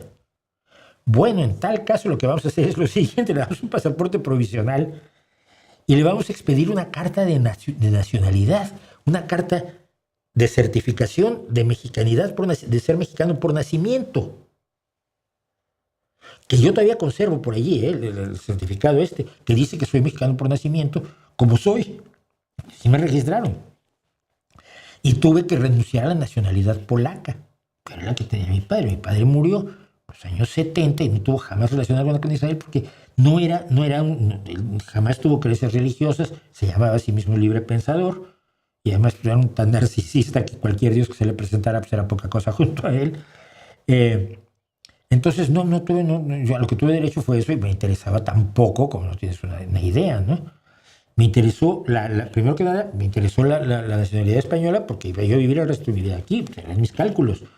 Y segundo, porque puedo tener la doble nacionalidad, es decir, yo nunca he renunciado a mi nacionalidad mexicana, yo tengo la doble nacionalidad y tengo una hija que tiene 3, mexicana, española y canadiense. Así que es la historia. A lo que tenía yo derecho era a eso, y no me interesa la nacionalidad polaca, no me interesa la israelí, la estadounidense, ni ninguna otra que las que tengo. La canadiense me divertiría, o la neozelandesa, me divertirían, pero nada más por eso, por diversión, ¿no? ¿Por qué la comedia es el único género literario dramático? Esta es muy buena pregunta. Dice Noel Nacho Quesada, ¿por qué la comedia es el único género literario dramático que se pide tanto más censura a diferencia del terror, romance, etcétera? Lo que quieres decir es que a la hora de censurar, se censura más la comedia que las otras formas. Ha habido mucha censura contra otras formas, sin duda alguna. La ciencia ficción padeció mucha censura. Pero la razón yo creo que es muy sencilla, muy obvia quizás. El humor es un arma. El humor afecta la percepción que tienes de los que están a tu alrededor, sobre todo del poder. El humor baja del poder al poderoso, lo enfrenta a una realidad irrespetuosa fantasiosa, sin filtros, que le puede decir todo aquello que si se lo dices en serio no tiene tanto impacto. Entonces, a lo largo de toda la historia, y pienso en la historia, no sé si había humor en la antigua China o en el Japón antiguo, lo siento, mi conocimiento sobre el tema es escaso y me avergüenzo debidamente de ello. Pero desde la Grecia antigua, desde los grandes comediantes que, por ejemplo, se burlan de Sócrates, Aristófanes en las nubes, estoy pensando, el Esquilo en las nubes, no me acuerdo si las nubes es de Aristófanes o es de Esquilo. Las ranas de Esquilo, por ejemplo, yo tenía 13 años cuando se nos ocurrió poner las ranas en mi secundaria. Y la censura fue feroz. Compramos una pila de libros para cada uno de los papeles, para cada uno de los actores, era de la colección austral que traía las nubes de Esquilo, las ranas de Esquilo, perdón. Y la dirección de la escuela recogió todos los libros y nos los devolvió como los archivos de Epstein, con marcador negro tachando prácticamente la mitad de la obra de teatro. Y lo tacharon en todos los ejemplares de todos los que íbamos a actuar en la obra, incluyendo el coro y demás. Un amigo mío libanés iba a ser Hércules. Y era un proyecto absurdo de unos chicos de secundaria. Y cuando vimos lo que habían cortado de la obra, dijimos que la haga su tía, ¿no? Pues esto no tiene sentido sin todo lo que le quitaron. La burla al poderoso que se toma en serio es demoledora. Lo desnuda. Es lo que han hecho los late night shows con Donald Trump. Por eso fue le cortaron unos días a Jimmy Kimmel y por eso esta noche hace su último show Stephen Colbert. Su cabeza fue el precio que se pagó por el berrinche de Donald Trump cuando los Ellison se hacen con Paramount CBS. Entonces, me parece lo más normal, razonable del mundo. Un discurso perfectamente serio, impostado, con todas las armas de la retórica, pues ser hecho pedazos por un comentario jocoso, certero, humorístico del más pobre del público. Y arruinas al del discurso. Yo creo que es fundamentalmente eso. El humor es de las cosas más poderosas que hay. A mí yo le tengo un enorme respeto al humor. Bueno.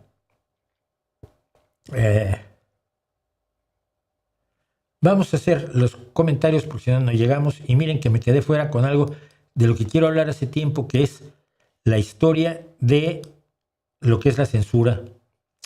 La censura actualmente en Rusia. Pero, si me permiten un segundo,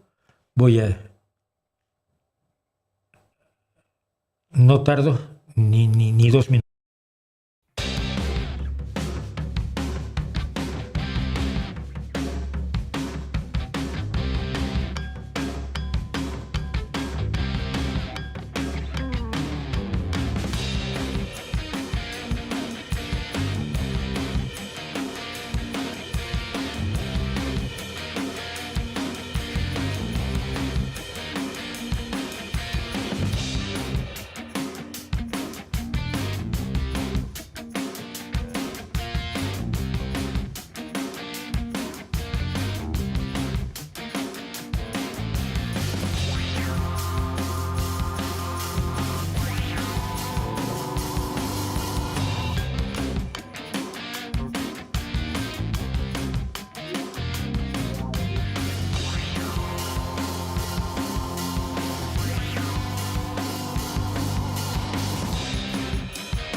Mil disculpas, Pero bueno, lo que pasa es lo que pasa. Les digo, sáquenme de trabajar y ayúdenme a dedicarme a esto, que es lo que más me gusta hacer.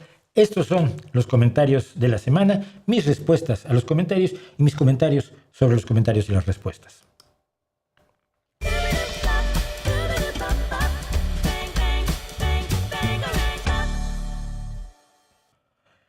Bueno, vamos rápido a los comentarios arbitrarios porque tengo un montón hoy y nos vamos a ir un poco más tarde de lo que quiero. Dice Sol Oscuro 666.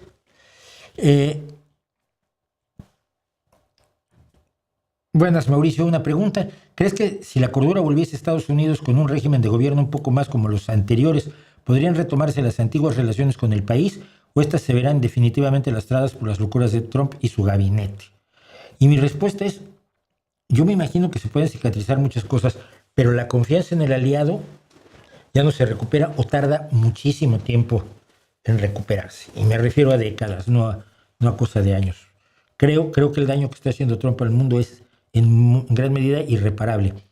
No que podamos hacer un mundo mejor después de él, pero volver a como estábamos antes creo que no va a ser posible. No lo veo.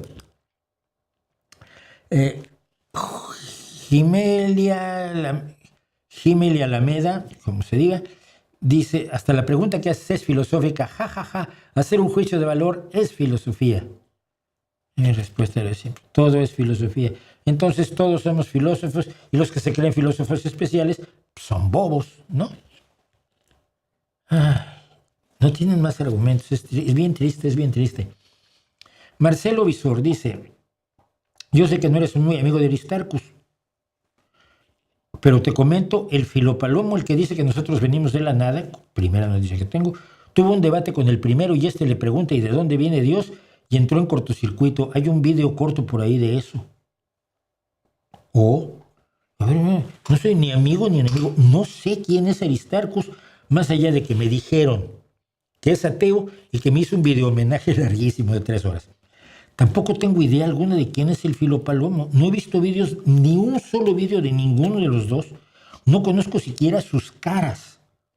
De modo que un debate entre ellos dos sobre la existencia de dioses me resulta de lo más irrelevante que pueda yo imaginarme, de verdad. Y Hipólito, siempre que pienso en Hipólito pienso en Zipolite Beach, que es la primera y más famosa playa nudista que hubo en México, ¿no? A la que le hizo una maravillosa canción a un grupo que solo existió para un disco que se llama Quintana Roo. Zipolite Beach. Testigos tanto militares como civiles antes de morir confesaron que Roswell era nave extraterrestre con seres, pero la inteligencia los tuvo amenazados de callar o pagarían con sus vidas. ¡Wow! Le digo, ¿quiénes eran? Dime nombres, rangos, documentos que demuestren la confesión. Y luego explícame por qué nadie mató al único que habló, que dijo eso, que es Jesse Marcel, que desde que lo contó hasta que murió a los 79 años de edad, vivió de ese cuento sin que nadie lo molestara. Si los iban a matar, el primero que mataba es el que aparece en las fotos con los triángulos de papel aluminio del proyecto Mogul, ¿no? Digo yo. Fernando Neuta. Sí, gracias por el tema. Los átomos no existen, ni las ondas, ni los exoplanetas, ni nada que yo no vea directamente y que sea medidos por el sentido común. Nada existe, ni siquiera Dios. No sé de dónde saca esto por lo de los ovnis. Pero le dije, a ver, ¿puedes ver directamente átomos? ¿Estás viendo esto? Está hecho de átomos. ¿Estás viendo a mí? Estoy hecho de átomos. Estás viendo directamente átomos. Ondas puedes ver con toda tranquilidad. ¿Sabes qué estás viendo? Estás viendo ondas del espectro electromagnético. El pequeño espacio visible del espectro electromagnético es con lo que ves. Y los exoplanetas también los podemos ver, miles de ellos. Igual el que no existe, pues eres tú, man. Damnit 7215, el problema es que en el capitalismo el Producto Interno Bruto siempre debe ir hacia arriba. Digo yo, claro, en cambio en el comunismo, si la economía se contrae, pues la gente deja de comer y no pasa nada. ¿El PIB tiene que crecer? Sí. para que todos vivan mejor, para que aumente la población, para tener mejores satisfactores. Pero no quiere decir que el crecimiento sea infinito, que es luego lo que te dicen los maltusianos. Rosco 7461, deje que la gente crea en ovnis. ¿Qué le molesta? No sea vigilante. No, mira, la ignorancia de unos siempre es negativa para ellos y para quienes los rodean. Cuando tú crees en algo, has cerrado la puerta a saber. Porque tu creencia la confundes con una forma de conocimiento. Les pasa a los filósofos, les pasa a los religiosos y les pasa a los ovnílatras. Yo creo que los ovnis son naves extraterrestres. Pues ya no tengo que investigarlo, ya lo sé, ya está resuelto. Me cierro a la posibilidad de conocer realmente lo que es. Y hay ejemplos que puedes ver en el video de la charla que di en Santiago. Cuando ves unas luces horribles, tremendas en el cielo y dices, ¡ay, son naves extraterrestres!, no te pones a investigar para descubrir que son fenómenos eléctricos de la atmósfera superior. Así que hace daño, hace mucho daño la creencia, de verdad. Jordi García dice, paradoja de Fermi, las civilizaciones se autodestruyen antes de realizar viajes interestelares. No es eso lo que dice la paradoja de Fermi. La paradoja de Fermi dice, yo calculo más o menos matemáticamente que debe haber mucha vida inteligente en el universo. ¿Por qué no están aquí? Es lo que se preguntó Fermi, que por lo visto no tenía idea de por qué era tan difícil lo que sabemos, que es muy difícil. Detectarnos y viajar. Dice, ¡ay, estamos aquí! ¿Cómo no nos vienen a visitar? ¿Tú crees que eres importante? ¿Cómo vas a ver el universo que existe vida en este minúsculo punto azul en un brazo externo de una galaxia del montón? ¡Ay, tienen que venirnos a visitar! Somos tan simpáticos, tan guapos, tan inteligentes y hacemos unos filetes deliciosos. Mi respuesta es, Fermi tampoco sabía del tema, lo suyo era solo una ocurrencia que no merece más respeto que las ocurrencias de los contactados. Hay explicaciones razonables de por qué no nos visitan, si existen. Andy Hook, el que la tecnología no permita observar exoplanetas no significa que en un futuro sí lo haga, así como hace 200 años era inimaginable poner un pie en la Luna. Este iba por el Elton, pero se lo quitaron así en el último momento. Le digo, sí podemos observar exoplanetas. Hoy, concretamente, 6.286 en 4.700 sistemas planetarios.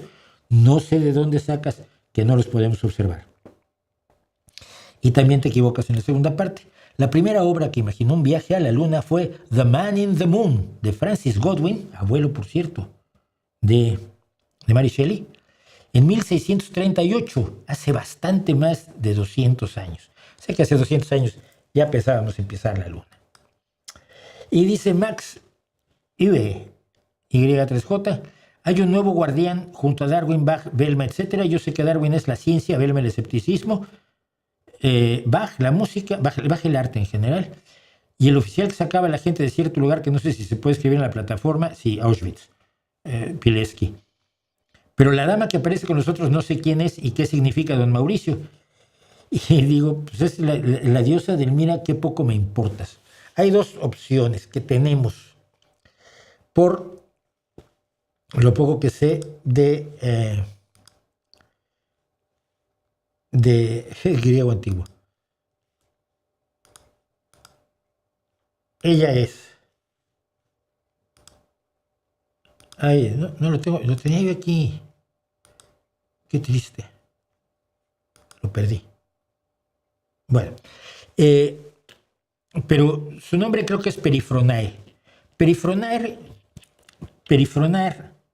o el verbo perifronae, significa despreciar, mirar de arriba para abajo. O quefronae, es el otro posible. O sea, que te mira con enorme desprecio. Cuando te hacen así, es que te desprecian enormemente. Me gusta Perifronae como nombre para la diosa del mira qué poco me importas. Mira cuánto te desprecio, que por supuesto para poderla ver tenemos que quitar estos dos y disfrutar de su maravilloso dedo. ¿Qué pasó? Porque me la encontré en un lugar donde hacían esculturas en 3D, impresiones en 3D, y dije yo, eso me gusta. No sé si está hecha. No sé si es plástico en 3D, sí debe ser. Pero es pesado. parece escayola, parece yeso. Pero bueno, perifronae le vamos a poner. Y con eso nos quitamos de líos. Ernesto, un chistosito. Dice, me encantó la portada, puedo imprimirlo en 3D con su bendición, permiso, lo necesito en mi escritorio. Se refiere a este pequeño personaje que hice yo como filósofo de la antigüedad. Este que está aquí. Y dice que pide permiso para imprimirlo en 3D. Mira, podemos hacer lo siguiente. Mi respuesta es, te doy permiso, si haces 2 y me mandas una, y te puedo mandar el archivo limpio. De eso lo hice en Night Café, donde hago las basuras de inteligencia artificial que hago. Pues, subí mi foto y le dije, me pones como un filósofo griego, que es muy fácil. Luego dice Alfonso Pulido Lozano, perdón, no entendí, ¿comparaste a Ayuso con Sheinbaum? Y le digo, sí. 2 populistas que mienten sin ningún pudor, cuyo único interés es el poder y beneficiarse de la corrupción con sus partidos. Ambas dicen trabajar por el pueblo. Ambas están destruyendo la salud pública en sus ámbitos de acción, una la Comunidad de Madrid, la otra la República Mexicana. Ambas cobijan ladrones y corruptos, ambas militan con 0 ideología y ambas están dañando gravemente a quienes se supone que gobiernan. Porque luego le hizo una defensa así de, ay, pues ¿cómo te atreves? Y tu defensa es patética y servil. Tratas de defender a alguna de las dos sin más argumentos que fingir que debía ser un análisis mucho más a fondo en lo que es una respuesta a un comentario. Solo es una respuesta a un comentario. Nada más. No es un ensayo preparado durante meses. Di por qué son tan distintas. Yo te digo que tenerlas como gobernantes es pésimo para sus gobernados. Y lo puedo sustentar. Y ahora el que sí se ganó el premio Elton.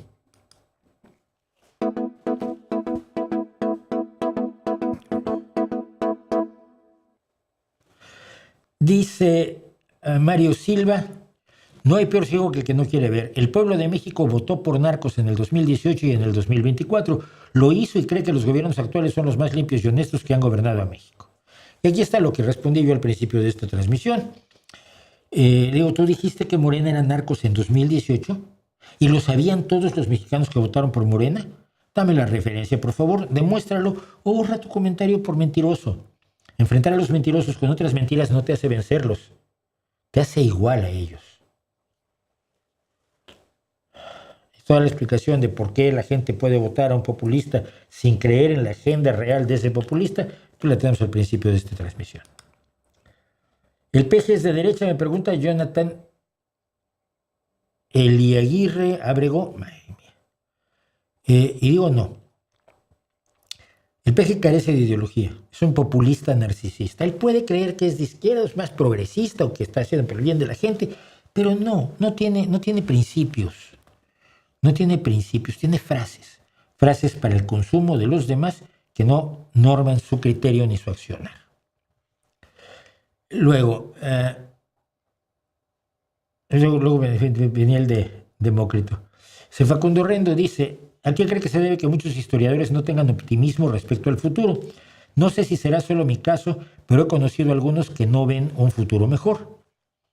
Y mi respuesta es, o a que no saben historia, porque la historia nos dice que vamos mejorando, vamos avanzando, o a que si no son pesimistas no venden libros, ni los invitan a la tele, ni a dar conferencias. Mira, ¿a cuántas personas agoreras del desastre has visto en la televisión? ¿Has oído en la radio? ¿Has visto entrevistadas en los periódicos? ¿Has visto entrevistadas en los podcasts grandiosos en español? ¿A cuántos tienen libros publicados? ¡Ay, viene el fin del mundo! ¡Oh! Ahora dime, ¿a cuántos que dicen, no, las cosas van bien? ¿Has visto sus conferencias? Había uno por ahí que era, por favor, el hombre de Factfulness, cuyo nombre no debería yo olvidar nunca, pero él o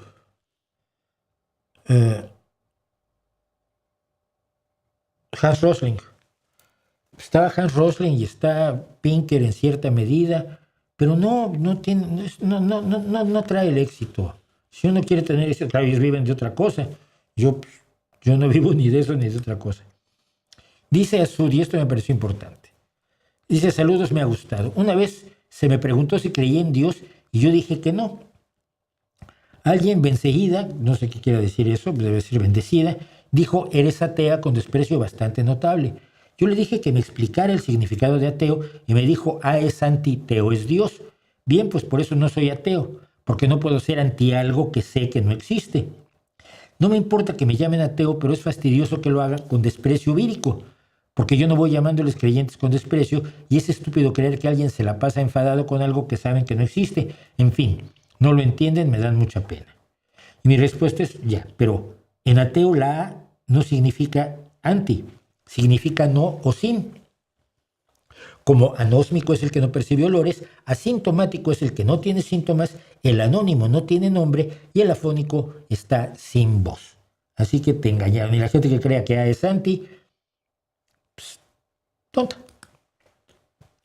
Arturo 560 me dice, el problema sí son los multimillonarios, no los millonarios o clase alta, ambos están a años luz de distancia de un multimillonario.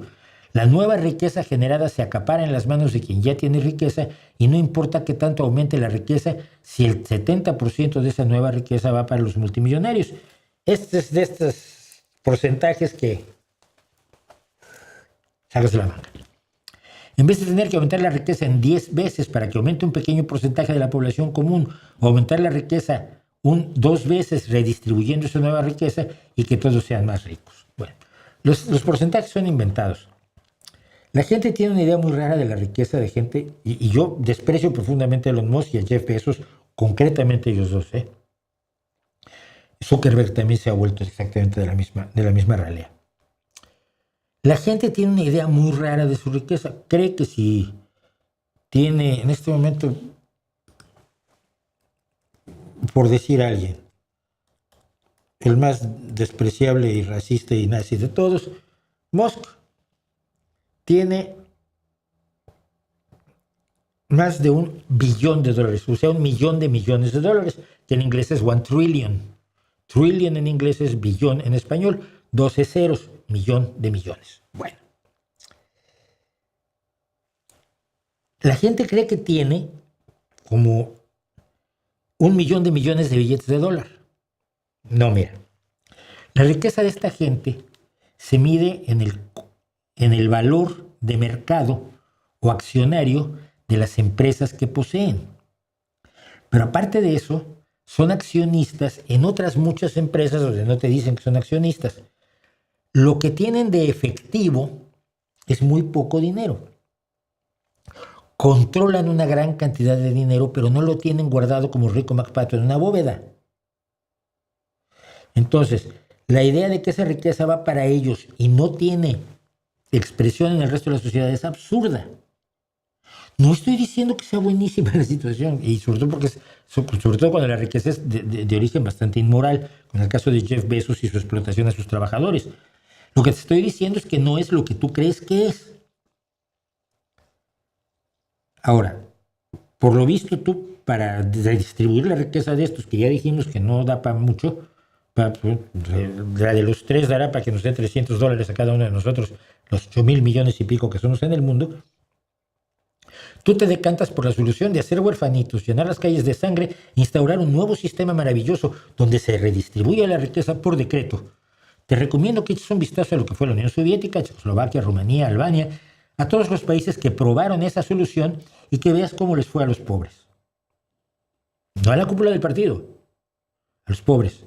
Las utopías solo funcionan en las novelas. Trabajemos mejor con la realidad, por más que no nos guste. Gabriela Ibarra me pregunta quién es el danés. El danés es el que conté que hizo una vez, pues vio atrapado en una bóveda de hielo, con sus heces fecales construyó un cuchillo que congeló. Con el cuchillo congelado rompió el hielo. Esto lo cuenta él en su autobiografía de 1953, no me lo inventé yo. Y ese señor es Peter Freuchen, espero estarlo pronunciando bien, que aquí está retratado el pequeño muñequito junto a su segunda o tercera esposa. La primera que se casó era una mujer inuit, porque él vivió mucho tiempo entre los inuit. Era un tipo impresionante, gigantesco, con toda la pinta de vikingo salvaje, escribió varios libros, fue profesor, fue explorador, se le considera antropólogo. Era un tipo absolutamente fuera de estos que son raros. Es un tipo, el que me imagino yo de ese nivel es Christopher Lee. Si no conocen ustedes la historia de Christopher Lee y quieren que la cuente, me lo dicen, porque la historia de Christopher Lee es absolutamente maravillosa. Y finalmente, te dije que la edad de oro del cine mexicano es una patraña, porque el cine que se produjo fue malísimo y no aportó nada al cine mundial. Y por lo tanto, hablar de una edad de oro, pues una edad de oro para los 4 o 5 que se enriquecieron con ella, ¿no? Y hablaba yo de nombres, a Arueste, a Larraqui y otros, que no está mal, ¿no? Pues era su negocio, pero que no me digan que fue así como la edad de oro de Hollywood, que inventó el cine. Entonces, Bickman, muy enojado, me dice, para ver si entiendo, ¿tú crees que Macario 1960 de Roberto Gabaldón era mala? ¿O Los Olvidados 1950 del grandísimo Luis Buñuel era malo? Sáquese, vaya, vea cine mexicano y después hablamos. Usted está todavía muy niño y tú muy payaso. De verdad. Te puedo pasar. Si te das una vuelta por aquí, tenemos para ti. ¿Dónde están? Me han robado. Ah, no, aquí está. Mira, te regalo esta. ¿Te la pones aquí? Entonces ya eres un payasito. ¿Sí? Pasa por aquí, te damos tu nariz de payaso. No, pues no entiendes. 3 o 4 buenas películas no hacen una edad de oro. Y la edad de oro fue la comedia ranchera. Y la edad de oro fue la tragedia urbana. La edad de oro fueron las películas de Drácula y del hombre lobo que te escojonabas de la risa. Y las de luchadores. O sea, para empezar, Macario está fuera de la edad de oro del cine mexicano, que corre de 1936 a 1956, como lo dicen muchos historiadores del cine mexicano, de modo que una película de 1960 pues, no corresponde. También están fuera otras 2 buenas películas, que son Viento Negro y Los Caifanes. Los Olvidados que mencionas es una excepción, porque es de un director español exiliado, igual que Viridiana, que por cierto también la hizo en México Buñuel y también es una gran película. Pero esas películas no hacen una edad de oro del cine mexicano. El cine mexicano no empezó a aportar al cine mundial, sino hasta la llegada de los 3 amigos, Cuarón, Del Toro e Iñárritu. Cuando toda la saga de Harry Potter es cambiada visual y atmosféricamente, cuando Cuarón hace la tercera, dices, los siguientes tuvieron que seguir más que a los directores de las 2 primeras, tuvieron que seguir la tónica que había impuesto Cuarón en... ¿Cuarón o fue Iñárritu? No, fue Cuarón. Ya me hacen dudar. Bueno, no, dudo porque soy ignorante.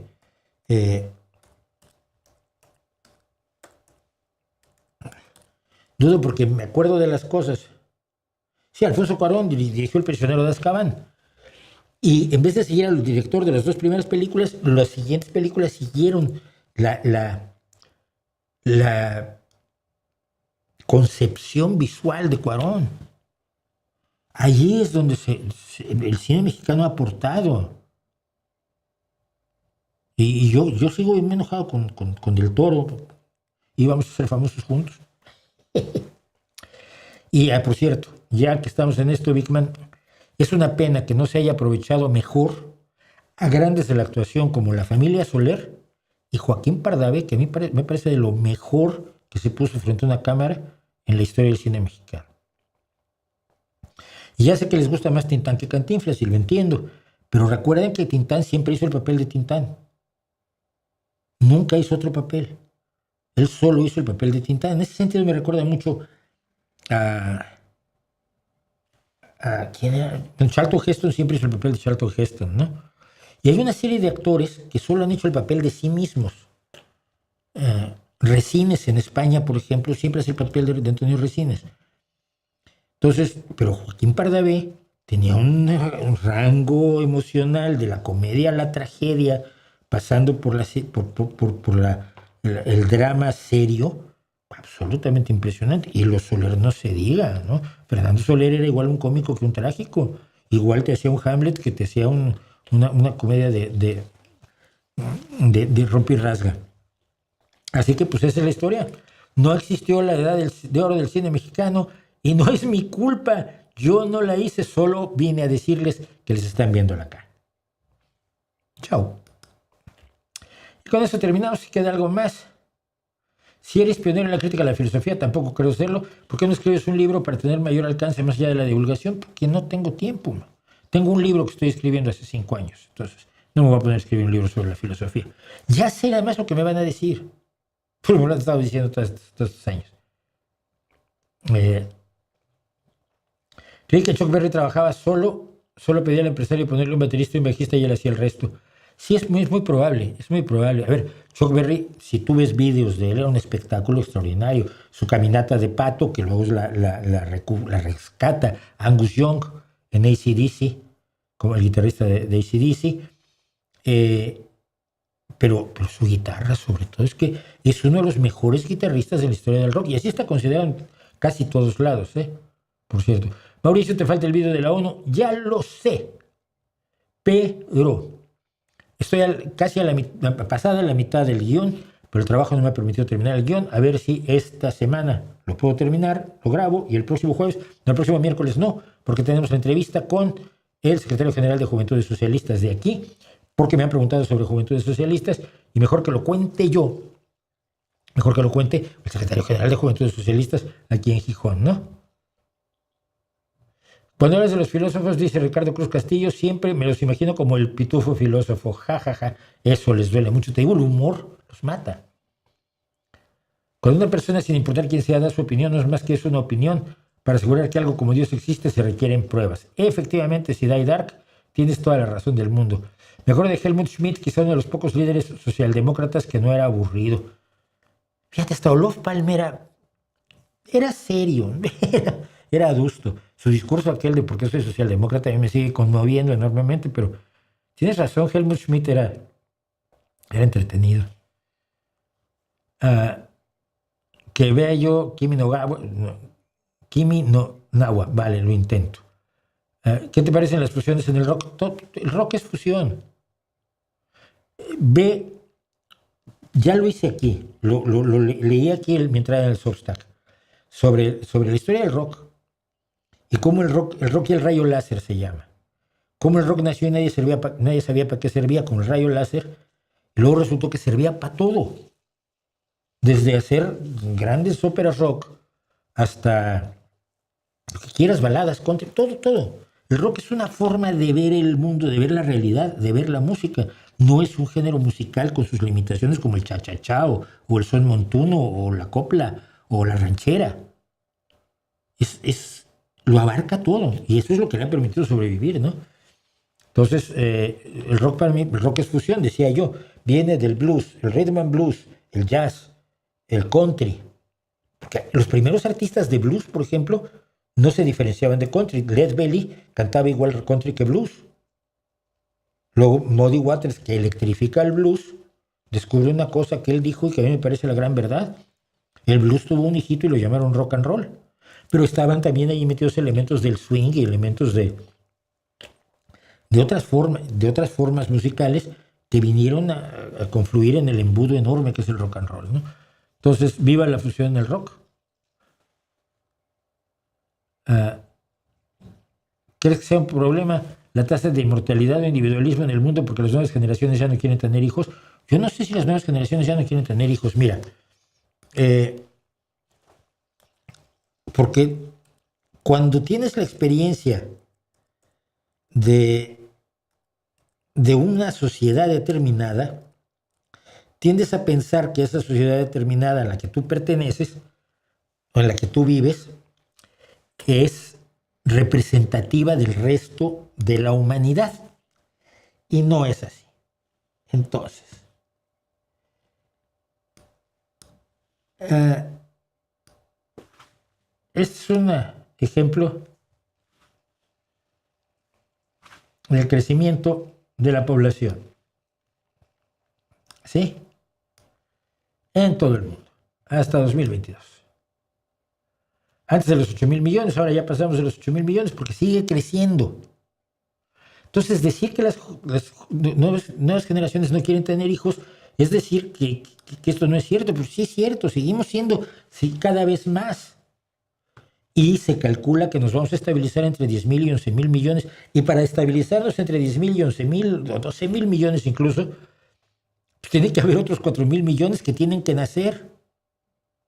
Entonces, esa idea de que las nuevas generaciones no quieren tener hijos puede ser un fenómeno local del mundo en el que tú vives, de la sociedad en la que tú vives, de la clase social o del nivel de ingresos de la sociedad en la que tú vives, que te pueda parecer que los jóvenes que no quieren tener hijos, pero hay otros que lo están teniendo. No te preocupes.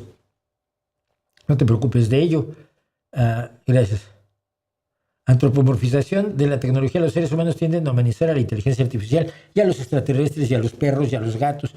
Y mira, yo como adorador de los perros y como gente que siempre ha tenido perro, no puedo vivir sin perro. Conozco el peligro de olvidarme que mi perro es un perro.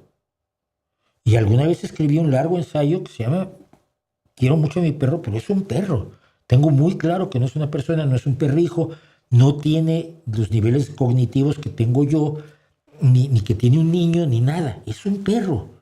Y no le tengo por qué pedir más que sea un perro, y es suficiente. Ya con eso no los merecemos, hombre. Pero humanizamos todo y es un error. Humanizamos. ¿Cómo creas las religiones si no es humanizando el trueno y humanizando el rayo y humanizando la fertilidad de la tierra? Antropomorfizamos todos porque creemos que somos la medida de todas las cosas y no lo somos. Vuelvo a decir, somos una mierdecilla cósmica. Mucho nos debería hacer felices que podemos componer y disfrutar música y pintar y disfrutar cuadros y acariciar perritos y ser buenos con el vecino. ¿Para qué quieres extraterrestres? Ocúpate de ser bueno con el vecino, joder.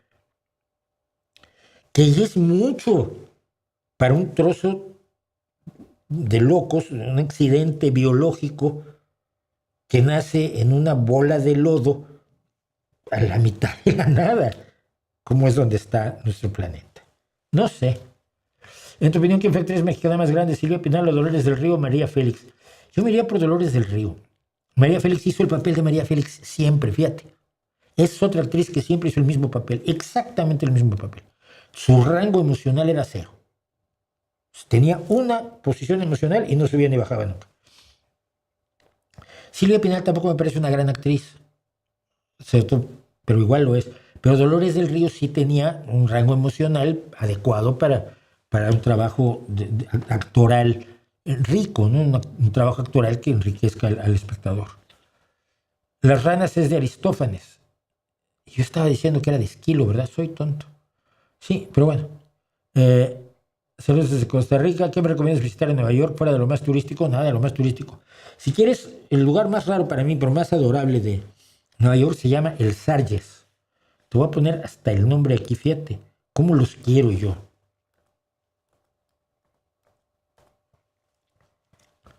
El Sarges. Es una delicatessen en Manhattan. Es una delicatessen en Manhattan donde te hacen el mejor salmón ahumado con crema agria y cebolla morada, salmón de canadiense, en bagel del planeta y el mejor sándwich de pastrami con mostaza del planeta. Existía esto ya cuando yo estuve por primera y única vez en Nueva York y sigue existiendo, lo veo de cuando en cuando. Quiero acordarme, quiero que un día Estados Unidos vuelva a ser medianamente habitable e irme a comer un sándwich de pastrami a Sarges. Diario paso por la casa en que creciste y te imagino caminando por las mismas banquetas de niño y adolescente en tus diferentes etapas.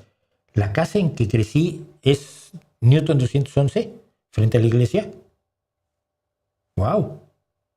Confírmamelo porque me va a dar muchísima risa. Claro que es. Allí nací, crecí. Hasta los 15 por ahí. ¿Qué libro le recomendarías a un egresado de 25 años de comunicación y periodismo en la Ciudad de México?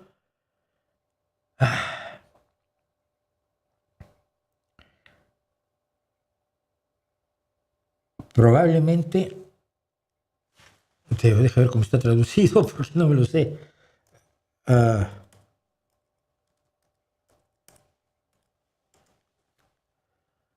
Homenaje a Cataluña. Homenaje a Cataluña de Orwell sería uno de los que yo recomendaría.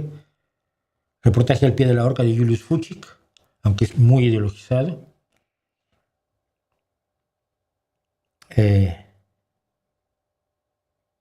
Sí, de momento esos dos de los que me acuerdo.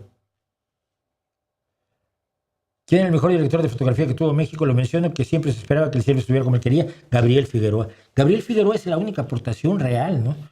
Gabriel Figueroa tenía una visión, pero a ver, yo he visto exposiciones de fotografía de Gabriel Figueroa, tenía un ojo privilegiado, un ojo absolutamente privilegiado, y llevado a la cinematografía generó momentos, películas como María Candelaria, por ejemplo, y la historia es...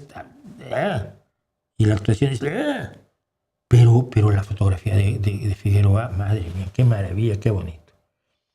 ¿Qué opinas de los biólogos que son filósofos? Lo mismo que opino de los biólogos que son judíos, cristianos. ¿Qué opinas de los improvisadores de versos del son huasteco y jarocho? ¿Qué hacen trampa? Ya me alargué mucho, pero esto lo tengo que contar porque siempre he tenido esa impresión. Y ahora me pasa con los que hacen peleas de gallos en rap, en hip hop. No improvisan, o improvisan poco sobre esquemas y versos que ya tienen preconcebidos, que ya han masticado durante muchos años. Y sobre todo cuando improvisas en algo tan tremendamente difícil como las décimas jarochas, las décimas de Veracruz. En Veracruz, a ver, para la gente que no es de México, en Veracruz se estila mucho el hacer las canciones en décimas. Y la décima es una de las formas poéticas de verso rimado más difíciles. Y los decimeros o decimistas siempre me da la impresión de que tienen una estructura previamente ya creada, que van cambiándole palabras para la improvisación, para el tema improvisatorio que les dieron, pero que no van a las ciegas, como diría yo, por ejemplo, ¿no? No lo sé, pero siempre me he quedado con esa idea. Yo soy muy amante del huapango, por cierto, iba yo mucho a las fiestas de huapango en la Sierra Norte de Querétaro, y que es donde comienza la Huasteca. Me gusta muchísimo el huapango. Dice Denis Nutrición que sigue todos los días pasa por Newton. Pues mira tú, si te das la vuelta, en la calle de Schiller era donde jugábamos al fútbol. Mi amigo Álvaro, mi amigo Javier y yo. Jugábamos al fútbol en la calle. ¿Dónde íbamos a jugar? ¿Tú crees que era como ahora que les ponen canchas a los niños y pistas para que mi hijo vaya a jugar baloncesto todos los días a 3 calles de la casa? No, hombre, jugábamos en la calle. ¿Tienes esperanza de que México vuelva a ser agradable para vivir? La esperanza muere el último. Por supuesto que tengo esperanza. Y deseos, unos enormes deseos de que sea así. Bueno, me alargué muchísimo y me tengo que ir, tengo cosas que hacer. Muchas gracias por acompañarme, muchas gracias por estar aquí, muchas gracias por preguntar, por comentar, muchas gracias por enojarse conmigo. Me da mucha risa y siempre es bueno reírse en esta vida. Y nos vemos el próximo miércoles con la historia y realidad de las juventudes socialistas de España, que probablemente les va a interesar a muchos. Y nos vemos el jueves aquí, como siempre. Mientras tanto, mientras nos vemos la próxima semana, ahí les dejo mi reputación para que la hagan pedazos.